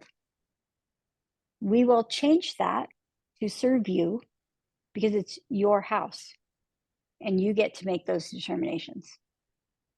So it's not an affront to us. And we're not going to do anything about it once we leave your house. Right? Like if you're like, yeah, I would love for you to wear some dangly earrings. Cultural consideration for women in my family, we wear dangly earrings. We'll go find a pair. And when we show up at your house, we'll all have some on, so that you could feel like our team is unifying with you in the things that are important to you. And then I can promise you, my student Bree, those things would be at her ears as fast as she could get them out once she was out of your house. She'd probably wait till we got in the car, because we have a wait till we get in the car clause. But like, she doesn't like dangly earrings. But she would wear them if it was important to you, because it doesn't hurt her. And she can provide that type of sacrifice for the reciprocalness of you opening your home to us and allowing us to share your baby's first breath. Like that's a big deal to us. That's a big deal to our team. It doesn't matter. I'm not gonna change that about me once I leave your house. Right now, I like big earrings, so I have a lot, but that's I'm the also a same. very I love native, them. right? So it's like I have like a lot of beaded earrings and porcupine quills and things like that, right? That have been gifted to me in ceremony by different Native women. And so when I wear them, I think about like all the intention with that. And I love it. They are pokey. My grandchildren do not like them because they are in fact pokey. But like if I went into somebody's house where that would be deemed offensive, I'd take them out. Who cares? You know, I think that as a general rule, there's that fight to be right that we were talking about. And so I think some of those courtesies have disappeared. You know, we had a client, this is kind of a weird tangent, but we had a client that was a Norse pagan. And so she had a lot of little crystals, she had a little altar set up, she had little things, and she wanted like a little piece of the cord and some different things for ceremony for her. Well, we're all unapologetic Christians. So what? We went in there, we sat down, we shut up. She did her little thing. She welcomed her baby. She took care of the things that were important to her. And we respected her enough to not have an opinion about that in her house. You know, and it didn't harm us in any fashion. It didn't make us less of a believer or less of whatever it is that we say that we like, right? We didn't have to sow that division with her. I think if midwifery as a construct can do a little bit more of that for each other and not be so inflammatory with our need to be right, then I think that eventually we're going to build a big coalition of midwives, which has to be the stated goal. Like that has to be the stated goal. We have to figure out a way to like shut up and hear each other. And you know, and be the family that sits at the table and completely disagrees, but they love, and they can sit there and I can say, hey, I believe XY this about the mass. And I might have another kid that's like, oh, I can't stand any of that. They can say that at our table and it's okay. You know, now they might get some peer pressure from their siblings, you know, but we welcome that kind of mutiny. So I'm like, well, if you want to say that in front of your sister, go ahead. See ya. Have fun. Nice knowing you. You know what I mean? But there's a familial effort that goes on. And there's a deep, abiding love of a shared common goal, which is our family. And if we were all the same, we'd suck. And I think midwifery can get to that, Sharon. I think we're going to have to. We're going to have to, or we're going to go, well, we're going to have to get to a point where we can have a shared goal and we can acknowledge that our path to that can in fact be different and that there's value in all of those paths. And if you want to be licensed, I don't care. Go ahead. If that's what you and your family have decided for your path to midwifery, go for it. But don't chomp at the bit and report me because I'm not, right? Like I think that if we could get to a point where there's that shared common goal, that love of midwifery, and we can understand that there's lots of paths to that, then I think we could get somewhere. But I think that Manna bickered until the very end, and nobody wanted to see their shared common love of midwifery. And it cost them. And these are people that have been friends for decades. If you look at what Lori has put out on like the Manna infrastructure from the beginning to the end. Oh, you're talking How, about the timeline? yeah, how did those things fracture? These women have been colleagues for decades. How did that implode? Where did that shared love of midwifery, where did that divulge? Where did it diverge? Where did it go south? Right? Like, we can fight all we want about who's going to do stats, where'd the fam money go, what about the fam board, what about the Manna board, what about all these things? We can fight all we want about all those things. But I think the bigger question for me is, how did we get to a place where the shared common love of midwifery became about the fight to be right? And what now that it's imploded, now that everyone's taken their toys and gone home, what are the rest of us going to do with that? And how are we, like, somebody doesn't have to respect me because I'm a traditional midwife. I'm understandably, I'm not really invested in what they think of me, or else I would go be licensed. So, but what I would like is to not be reported, right? To not be reported, to not be thrown under the rug, or to not be devalued as I seek that commonality with them. We're all serving families. If your families, Sharon, are okay with your level of education, your level of experience, but you don't have the same level of education as me, whatever, right? If that family is seeking you, well, who the hell am I to tell that family they're stupid? Even if there's a bad outcome, they still get to sit with the choices that they made, and those choices should still be available to them. You know,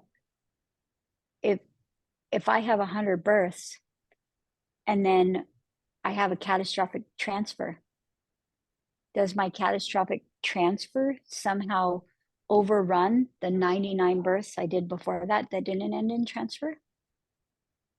Like, no, but legally it does. Right? Legally it does. It's not going to matter that, you know, I don't have any of whatever on my system. And in the licensure community, they'll blame me, or they'll blame the family that chose me as somehow not being protected, like the consumer protection paradigm that you understand, right? Well, licensure would have protected that family. I can tell you, I talk to CPMs all the time that have catastrophic transfers. And they're worried about somebody above them in the medical food chain being unhappy with the decisions that they made. There's no protection for them. And so I think that, like, ultimately, if we could all just understand that we have a common goal, and that we're like the family with the different political beliefs at Christmas or Easter or whatever, for us, Sunday dinner, you know, sure.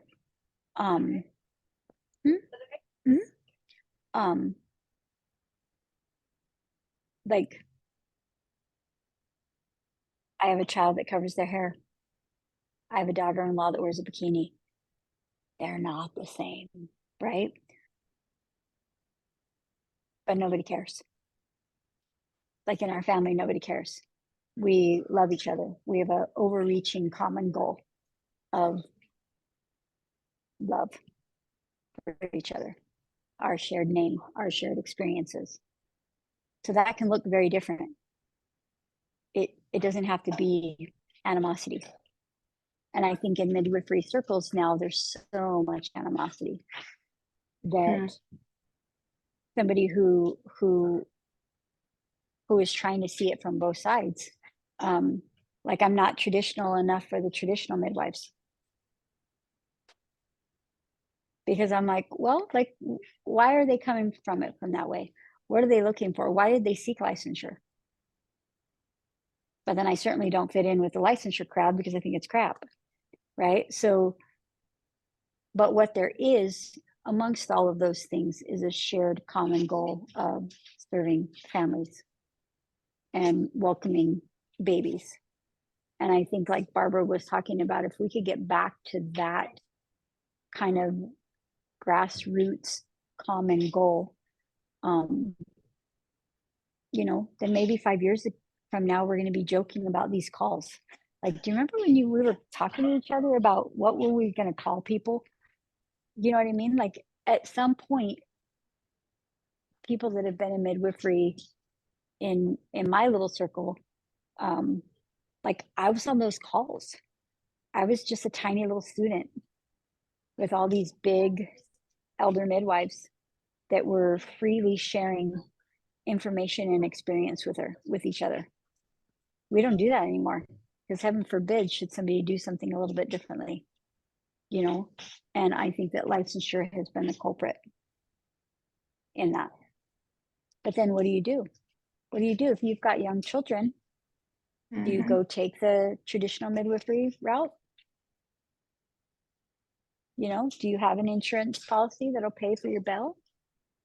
Can you be away from a nursing child or a preschool age child or any of your children? Like, I think that women that are seeking out licensure, those are big considerations for them. Well, yeah, even in the very first call that came up, and one of the elders said, that's why I tell all the young midwives to go get their CNM so they have the work-life balance to raise their family. And then when you get old, you can be like me and say to heck with the license and be a traveling midwife all over the world. Right, right. So, and well, yeah, and, and that's true. why you said every path is valid and should be treated as valid, because we're not in control of other people's circumstances. They have a reason for what they chose. It may not always be because they were brainwashed by the system into thinking they had to be a midwife in the system. It may be a choice they made out of balancing risks and benefits and coming back and they to may believe it for their family. And what if they believe it? What if they believe it? Yeah. Right? What if they believe it? What if they think that that's great and they think that regulation and legislation that equates to safety? And for some people it does, and that is what they need. Yeah, absolutely. Absolutely. And it's a fine line to walk in these conversations between exposing what we believe to be the truth about true midwifery and serving families, and that the state does more harm than good, and yet not judging those who go the path of making contract with the state. Yeah. Well, and let's be real. If you have a birth certificate, a social security card, and a driver's license, somebody has made a contract with the state for you. Right? We're not giving those things up unless you're a sovereign citizen. You want to come to Montana? I got places I can send you, right? You want to give up all of that. There's some families that like they don't want me to do birth paperwork. They don't want me to file a social for their babies. They don't want to, and I don't try to convince them otherwise. I tell them what my professional, opinion is on that. And then I do what's going to protect me, which is I file their birth certificate and I leave it blank except for their last name. And I record the date and the time that their babies are born. So in the offshoot chance that 15 years from now, that kid doesn't believe what their parents believe and they want a driver's license, they can at least have some type of record that they were born in this country, right? Well, I've had people say, well, no, we're not going to do that. We'll just free birth. Okay. And I have other CPMs from that side of the state that are like, why are you even seeking these people out? Like, why are you even engaging with them? Like, you're going to get burned. Maybe. But none of that means that they can't have midwifery care. We had a domestic violence situation in our practice, and we sat the team down, and I kind of said, look, this could get a little spicy. If you don't feel safe attending this birth, let me know. But none of what we're going to do to support this family has anything to do with how they get along. And so we supported a family, and a few weeks later, he was arrested and went to jail, and we were all called to testify, and my records were subpoenaed, and we did all of that. And the judge was like, why did you support them? And I said, well, because however they got along had nothing to do with her vagina and its ability to have a baby exit.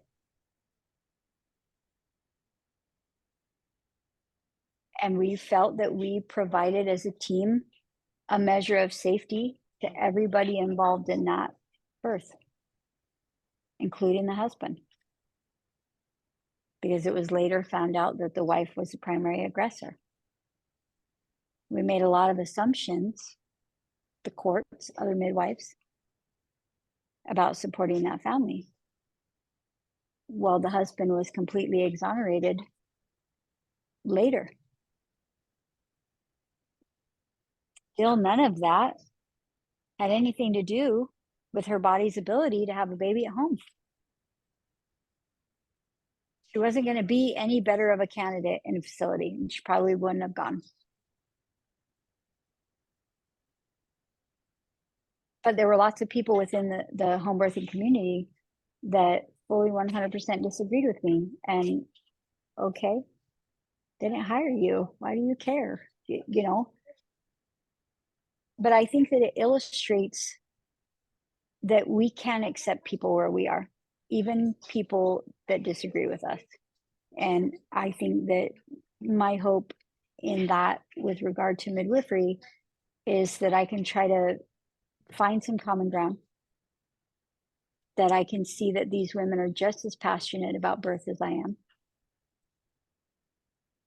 Just looks differently. It just looks different. And the people that are seeking me out, the people that are seeking Joyelle out, it's not the people that are seeking out the CPM or the CNM. So why are we worried about it? You know, our goal should be a stated love of midwifery. How could we promote midwifery in this country? Mm-hmm. And midwifery under all the umbrellas of midwifery. Because it's already happening that way. There's LMs and CMs and CPMs and CNMs. Most people don't even know the freaking difference. Yeah, most people have to ask, what does a midwife do? Or if you introduce yourself as a doula, oh, is that like a midwife? Right. So I think at the end of the day, what we call ourselves and what we call other people, nobody's going to care, man. In the big scheme of things, this is semantics for all of us. You know, most people, unless you're in midwifery circles, we have to tell people that North Dakota is an unregulated state, and we have to explain to them what that means. These are people that have lived here their whole lives. They have no idea because they're not involved in birth circles. You know what? You're right. It's like academia. So I'm finishing a master's degree, and so I'm in all of the groups for people who want to go on to PhD, just to see what the climate is and what people are talking about.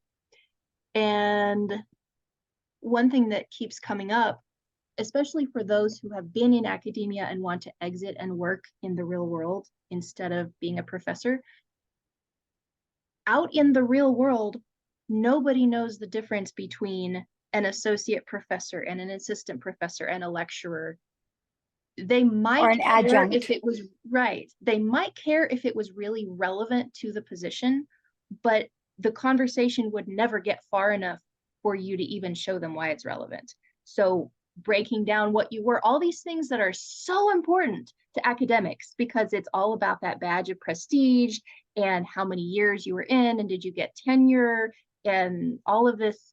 It's just stacking letters after your name is all it is. We're the only ones that it matters to. It's not an actual currency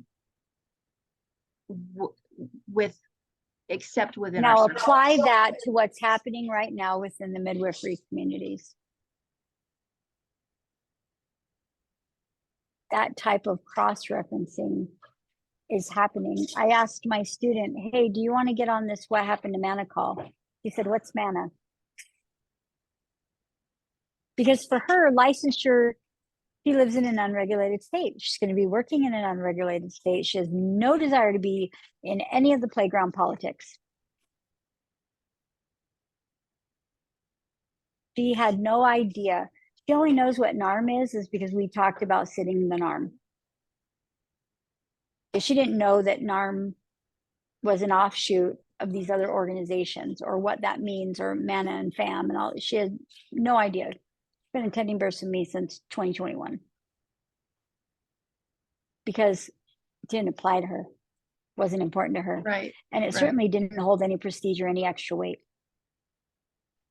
But if you introduce yourself to someone in academia as an adjunct professor, they immediately know you're the bottom of the totem pole.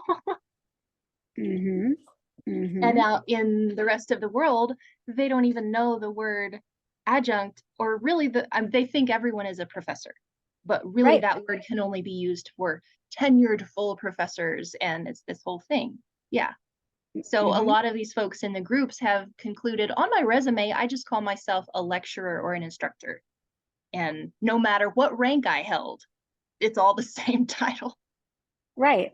But to somebody who is not involved in academia, they think, oh, he's an adjunct professor. We have no idea what she's talking about, but it sounds really important. He's got to be smart. Right. So, but if you cross correlate that to what's happening in midwifery circles now, it's kind of this, like I said earlier, step on ahead to get ahead. Everybody wants the first chair in the symphony if they're a music major. You're not going to get that unless somebody dies or loses a finger or something. You know what I mean? Like, first chair is not somebody straight out of school. Even though it may be implied that you could get something like that.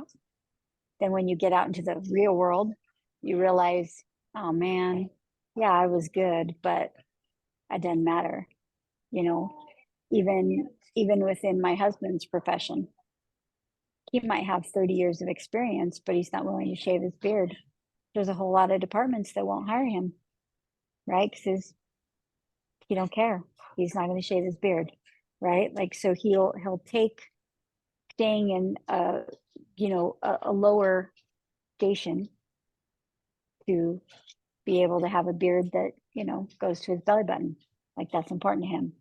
So really, you guys should see my Facebook. It's out of control. People think he's an undercover cop and all this other stuff. No, he's not. He braids it and beads it and whatever goes to work. But Native communities as a whole don't grow a lot of facial hair. They don't have a facial hair policy. So because they don't have a facial hair policy, my husband has facial hair. He's not breaking any rules. But if he goes to work for a different federal position or something like that, then he would have to shave a beard. He doesn't want to do that. So he's happy to just get lost in the tribal police officer system so that he can have a beard. So it's very fascinating. It's those, you know what I mean? But those are the type of things that a lot of people make the assumption either A, that he's not in law enforcement because he's not clean cut and he doesn't look like a cop, right? Or he'll make comments about, you know, speeding or, you know, whatever the case may be. And people don't automatically assume that, especially with his appearance. So then when people do find out he's in law enforcement, usually the first assumption then is that he's undercover. So they'll initiate an entire conversation with him about being undercover. And then he lets them down gently and he says, I'm not a detective. But I think the same types of things happen within the midwifery communities. We make assumptions about free birthers. We make assumptions about birth keepers. We make assumptions about traditional midwives. Like, we all got an opinion about everything. But the facts are is that families are choosing those people to sit with them and care for them. So how do we take that shared love of the family and translate it into something where everybody has a spot at the big family table? Yeah. And you might be right. We might not get it. We might have to just do something for traditional midwifery, and kind of do our own thing, because there's enough organizations already for licensed midwives. Well, and that is its own basket of worms, because if we are representing traditional midwifery, which wasn't formally organized in a patriarchal, technocratic, industrial sense, why do we feel we need that to mimic that, to be legitimate or to make ourselves more visible? Maybe we do. I'm not saying we don't, but Right. why do we think that? Well, and those are the types of questions, right? Because that's what's argued against the CPMs,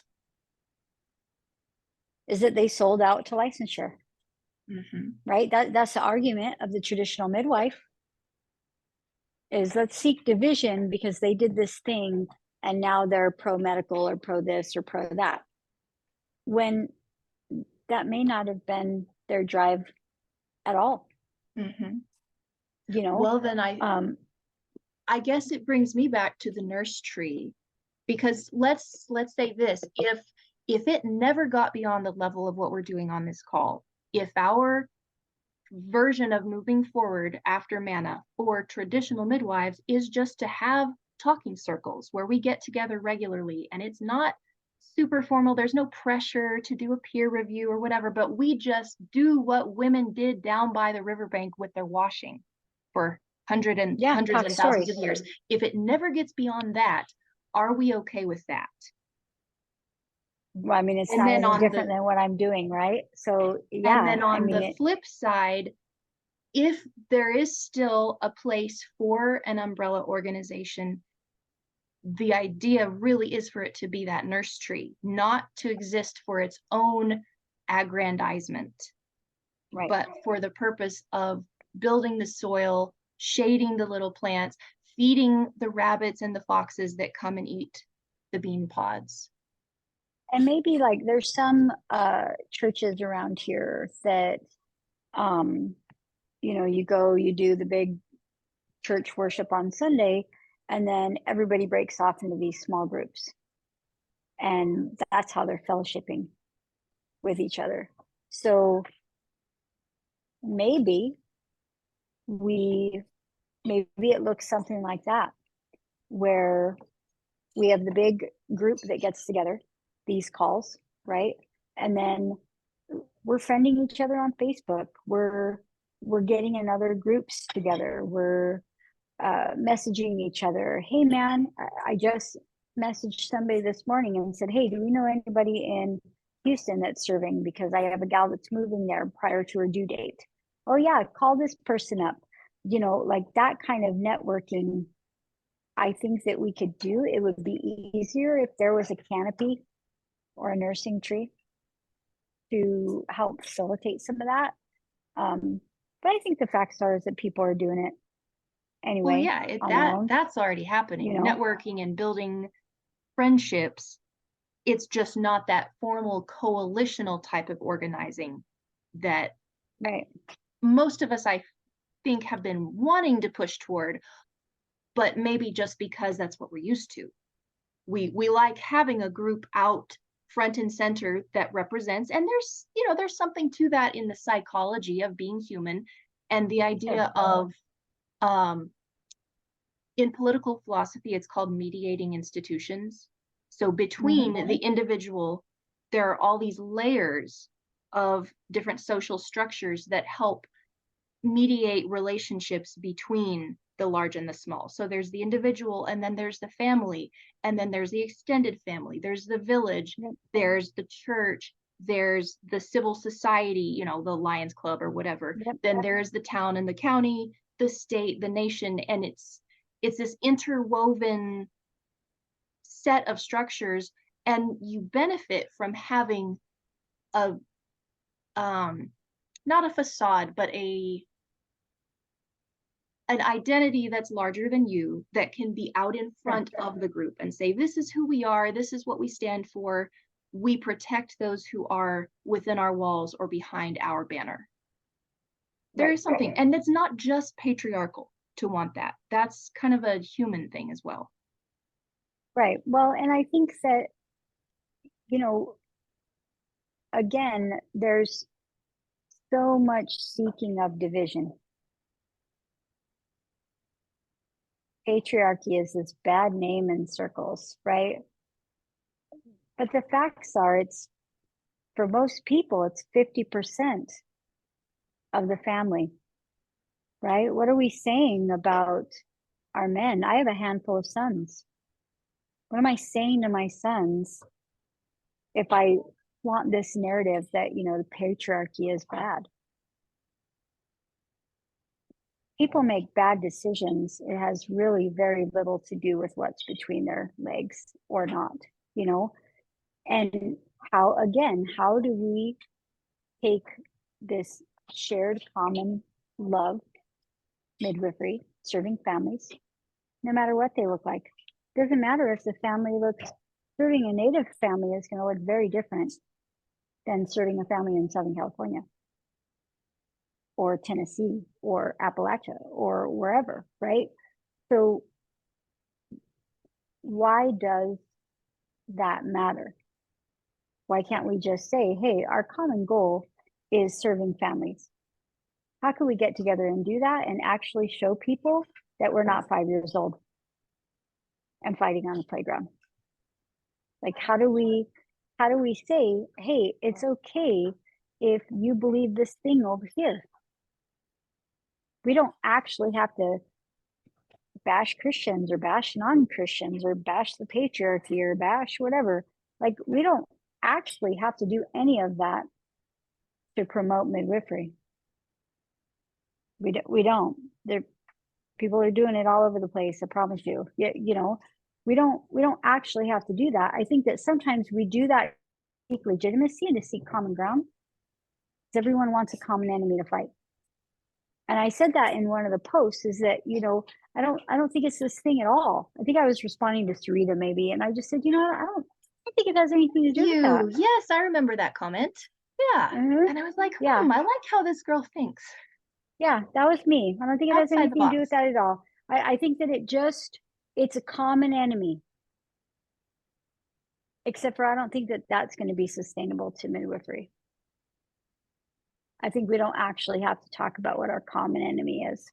I think we have to actually focus on what is our common love. And that's serving families. And then it doesn't matter. It really doesn't matter what you think about matriarchal societies or patriarchal societies. It really doesn't matter, because we're not seeking that common enemy. If our focus is seeking the thing that we love, then it doesn't actually matter what your religious beliefs are or the lack thereof, right? Or it doesn't matter if you're in a mixed marriage or in a marriage at all, or maybe you're in a same-sex relationship, or whatever the case may be. All of that just becomes in the periphery, because that doesn't actually matter. And quite frankly, it's none of my business and I don't care. You know, I want to know, do you serve families? How can we help with that? And how can we come together and show a united front to the people that matter? And that's the people that we're serving. Like the people that we're serving here, man, they don't care about any of this stuff. They don't have no idea. Even my own student, she didn't even know what that was, you know. And my other student, the only reason why she knew is because she's in a CPM program in Montana. So really, at the end of the day, we can find the things that we have a common enemy about. But how's that working out for the world? You know, does it really matter? Like, if somebody sees me somewhere and like I'm fully tattooed and maybe not as much as other people, but for somebody that's 50, you know, like I'm pretty inked up. So most people would not make the assumption that I'm uber religious, right? They just wouldn't, because I don't fit into that box. But if you were to go to my home church in Los Angeles, more people are going to look like me than the Mennonites up here.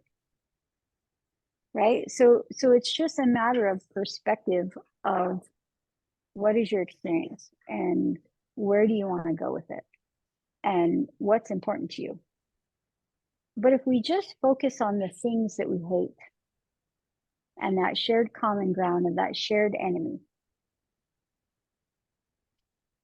I don't think we'll get anywhere. You know, I haven't met a single dad in the families that I serve that wants to somehow pigeonhole his wife into something or to somehow oppress his children. He wants to be able to get up every day and go to work and provide for them. That's what his goals are. He doesn't care about anything else.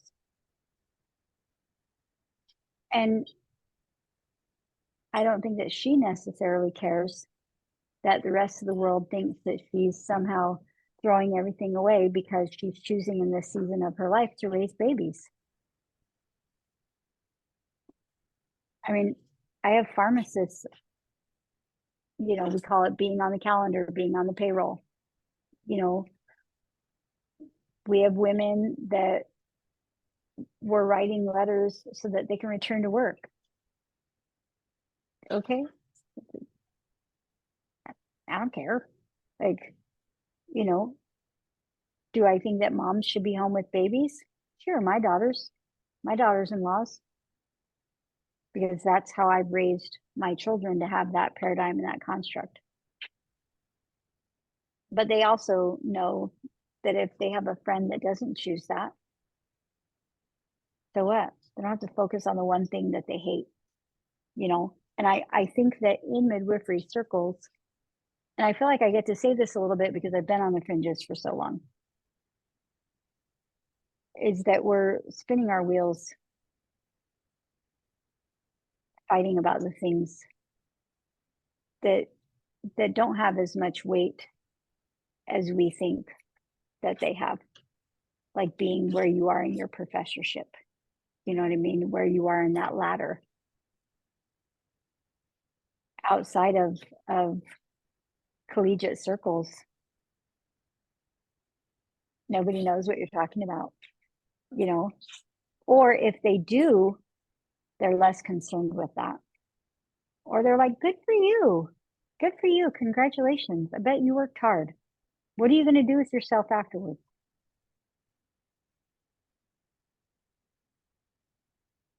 I have a master's degree. I've literally never used it except for in the homeschooling of my children. My little sister, who's 16 years younger than me, she went to my alma mater and she also graduated with a bachelor's in poli-sci. She's at home raising her babies right now.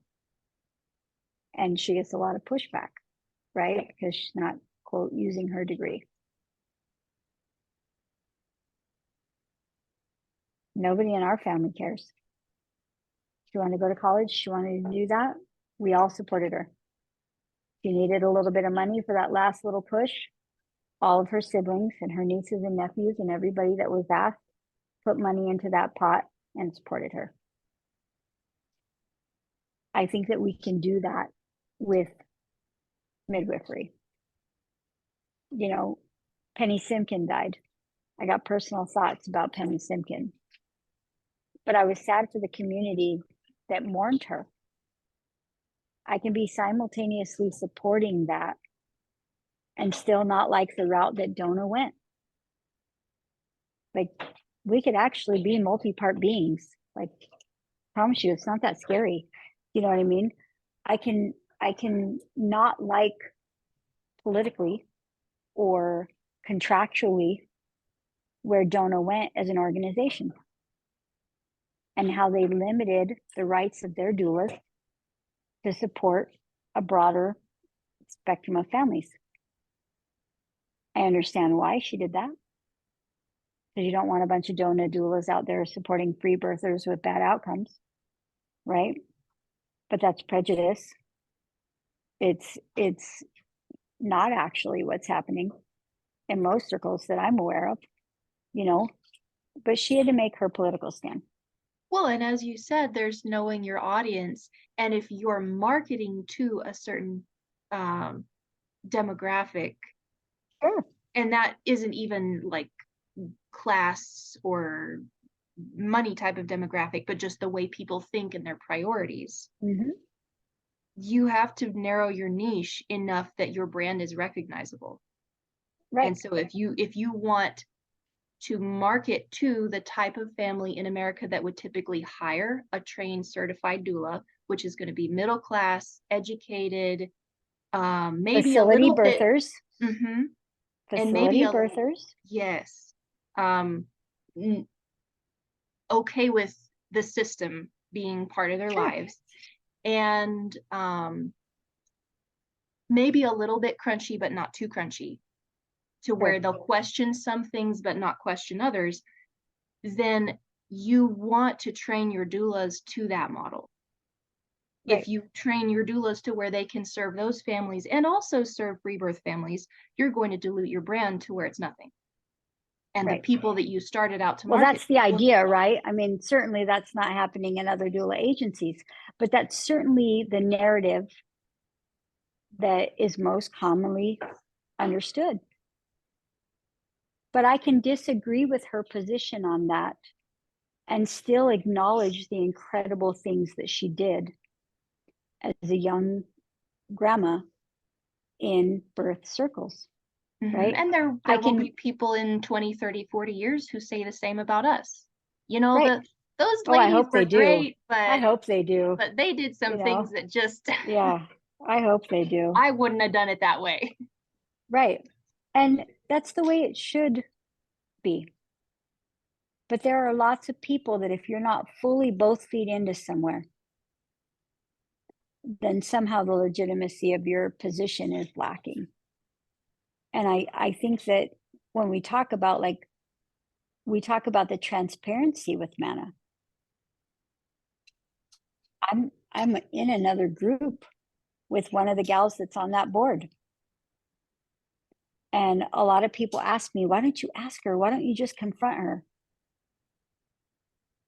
To what purpose? We're not talking about that. We're talking about protocols.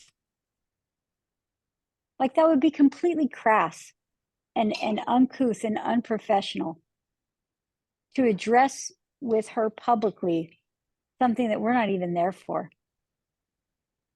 And I was like, and all of you have known her for 15 years. Have you gotten an answer out of her?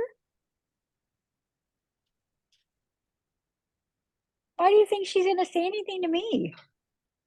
Like, whatever they're keeping close to the chest, I think eventually it is going to come out. There's going to be legal parameters or a cease and desist. There's going to be something.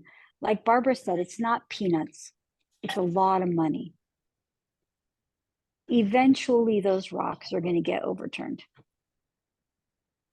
Little old me is not doing that in a protocol Zoom with somebody that's there for protocols to serve families.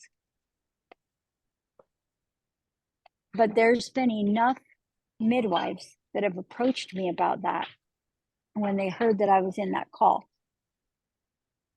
They're like, well, I would have said X, Y, Z. Why? What purpose? Why would you call attention to that? Like, that is not the stated purpose of the group. That's the stated purpose of these groups. That's why we're talking about it. But if you were to go to another midwifery circle that maybe a former FAM board member was in, although all the FAM board members are in these groups now, right? But I mean, if you were to go where that was understood that that's the topic, that's the agenda. Okay, cool. But if you come to my Zoom and we're talking about UTIs, and you throw down with, hey, Joyful, I heard that you're like supporting free birthers. What's up with that? I'm going to shut you down if I'm running that group, because it's not the time or place. And you're just seeking to sow division and call Joyful out for something that's not any of your real concern, right? I think that that's happening in midwifery circles too, with all the screenshots and everybody's trying to, quote, have receipts, and like, it's all just silly to me.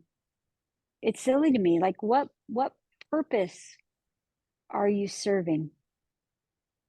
And how did we get here to where there's so much hate? You know, you're somebody's personal emails you're putting all over the internet. For what purpose? What purpose? Now, is it nice to have a little verbal tea? Sure. Right? Sure. We all want to know, like we all want to know, like we have the answers, or, oh yeah, I saw this email, or I saw this thing, or, oh yeah, I saw all these screenshots. The thing is that the person on the other end of those emails, I don't think that she feels conciliatory. And if somebody was blasting me all over Facebook, I probably would not feel like reconciling with them. So who can hold those manna gals? Are we really holding their feet to the fire? Or are we just trying to make ourselves look better? And are we trying to get allies to our side? I would say it could be argued that, yeah, we are. We're doing that. You know, are we approaching them in a way that we would want to be approached? Maybe. I think that the elder midwives are frustrated with reason. I think it's hard to be asked to leave an organization that you helped build for something that wasn't your fault, for something that was completely nefariously taken out of context because somebody younger down the totem pole than you had an agenda and they needed you out so that they can meet that agenda. I do think that those things happened. But I think that if there's going to be reconciliation, or if there's going to be answers, I don't know that we're going to get that returning evil for evil. And maybe we will. I'm a little small cog. I'm a little teeny tiny spoke in this big midwifery wheel, right? Like, I'm not anybody. But I think that when I hear this particular midwife talk on this protocol call about how she wants to help families, and I have her own words in my inbox in these saved emails and in these screenshots, I have a choice to make on whether or not, what kind of judgment I'm going to pass on her. And my position at this point is I don't have enough information. When it all comes out, when it all shakes out, it's a lot of money that's probably going to be in some lawyer's pocket as they fight over this. Probably never going to get returned to the organizations that the woman who died to bequeath that money, I don't think she ever anticipated it going the way where it went. But I listened to this midwife, and if I didn't know these other things about her, would my position about her be different? And the answer is yes. I would think that she's a good midwife, just trying to serve families in the best way that she knows how. But to traditional midwives, she's the enemy. And she's hateful to me on the call. Like, she will just straight up not respond to anything I say. Even if we're asked a direct question about our conflicting views, because our views conflict hardcore. She will just completely shine my response. But I think that comes from a position of mistrust. Traditional midwives have used her as their Joan of Arc. And I think that if we come from a position where we want to burn the whole man aboard at the stake, I think we're going to find that we're on the wrong side of history somewhere. And I think that it's important to realize that we don't have to return evil for evil. And we don't have to replicate their organization if we don't want to. I think that's fair. I think it's a fair construct to put out there. Yeah, You know? I've been asking that since the beginning. Do we want to just rinse and repeat and try to replicate the same thing, or just do our own thing, which we're allowed to do? It's okay, we can. Or can we merge the parts of manna that were great? Like, can we not reinvent the wheel? Can we pick up on the things that those elder midwives that started manna, what were their stated goals? Do we share those? What did they do that was great? Where do we identify the problems of where they went wrong, and what part did we have in their downfall? Because I think there is some of that. I think there is some culpability on the side of traditional midwives. Wow. Okay. Maybe that should be a discussion for next time. Probably.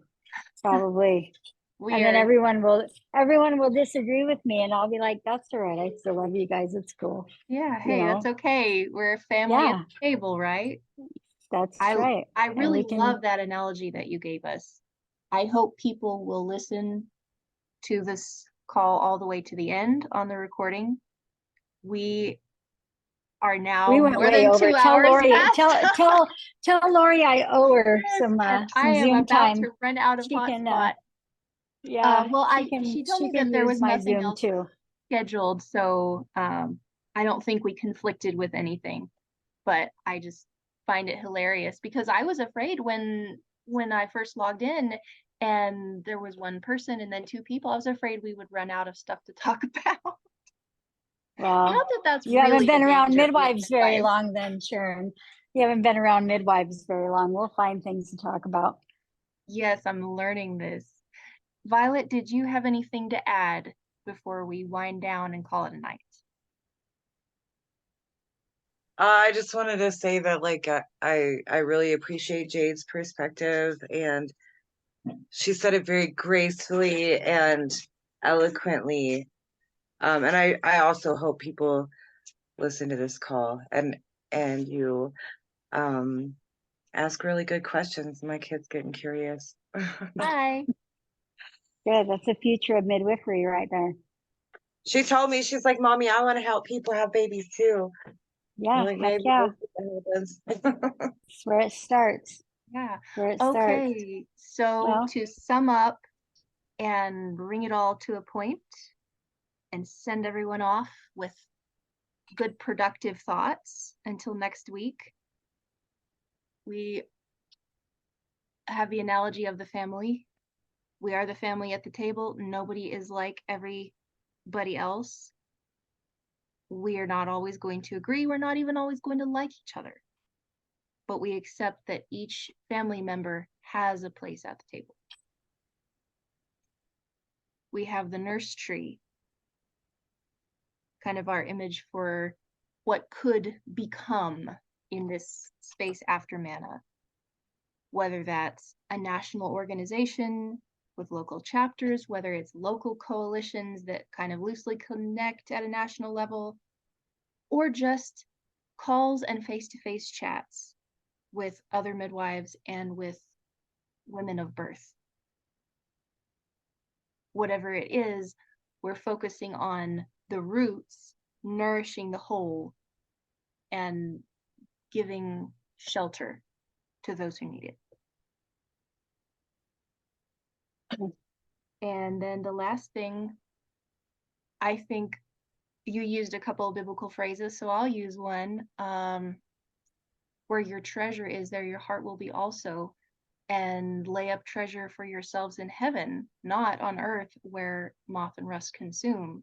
And I'm applying that to what you're saying about not focusing on credentials and titles and status and making your way up the ladder, because all of that is the moth and rust corruptible stuff.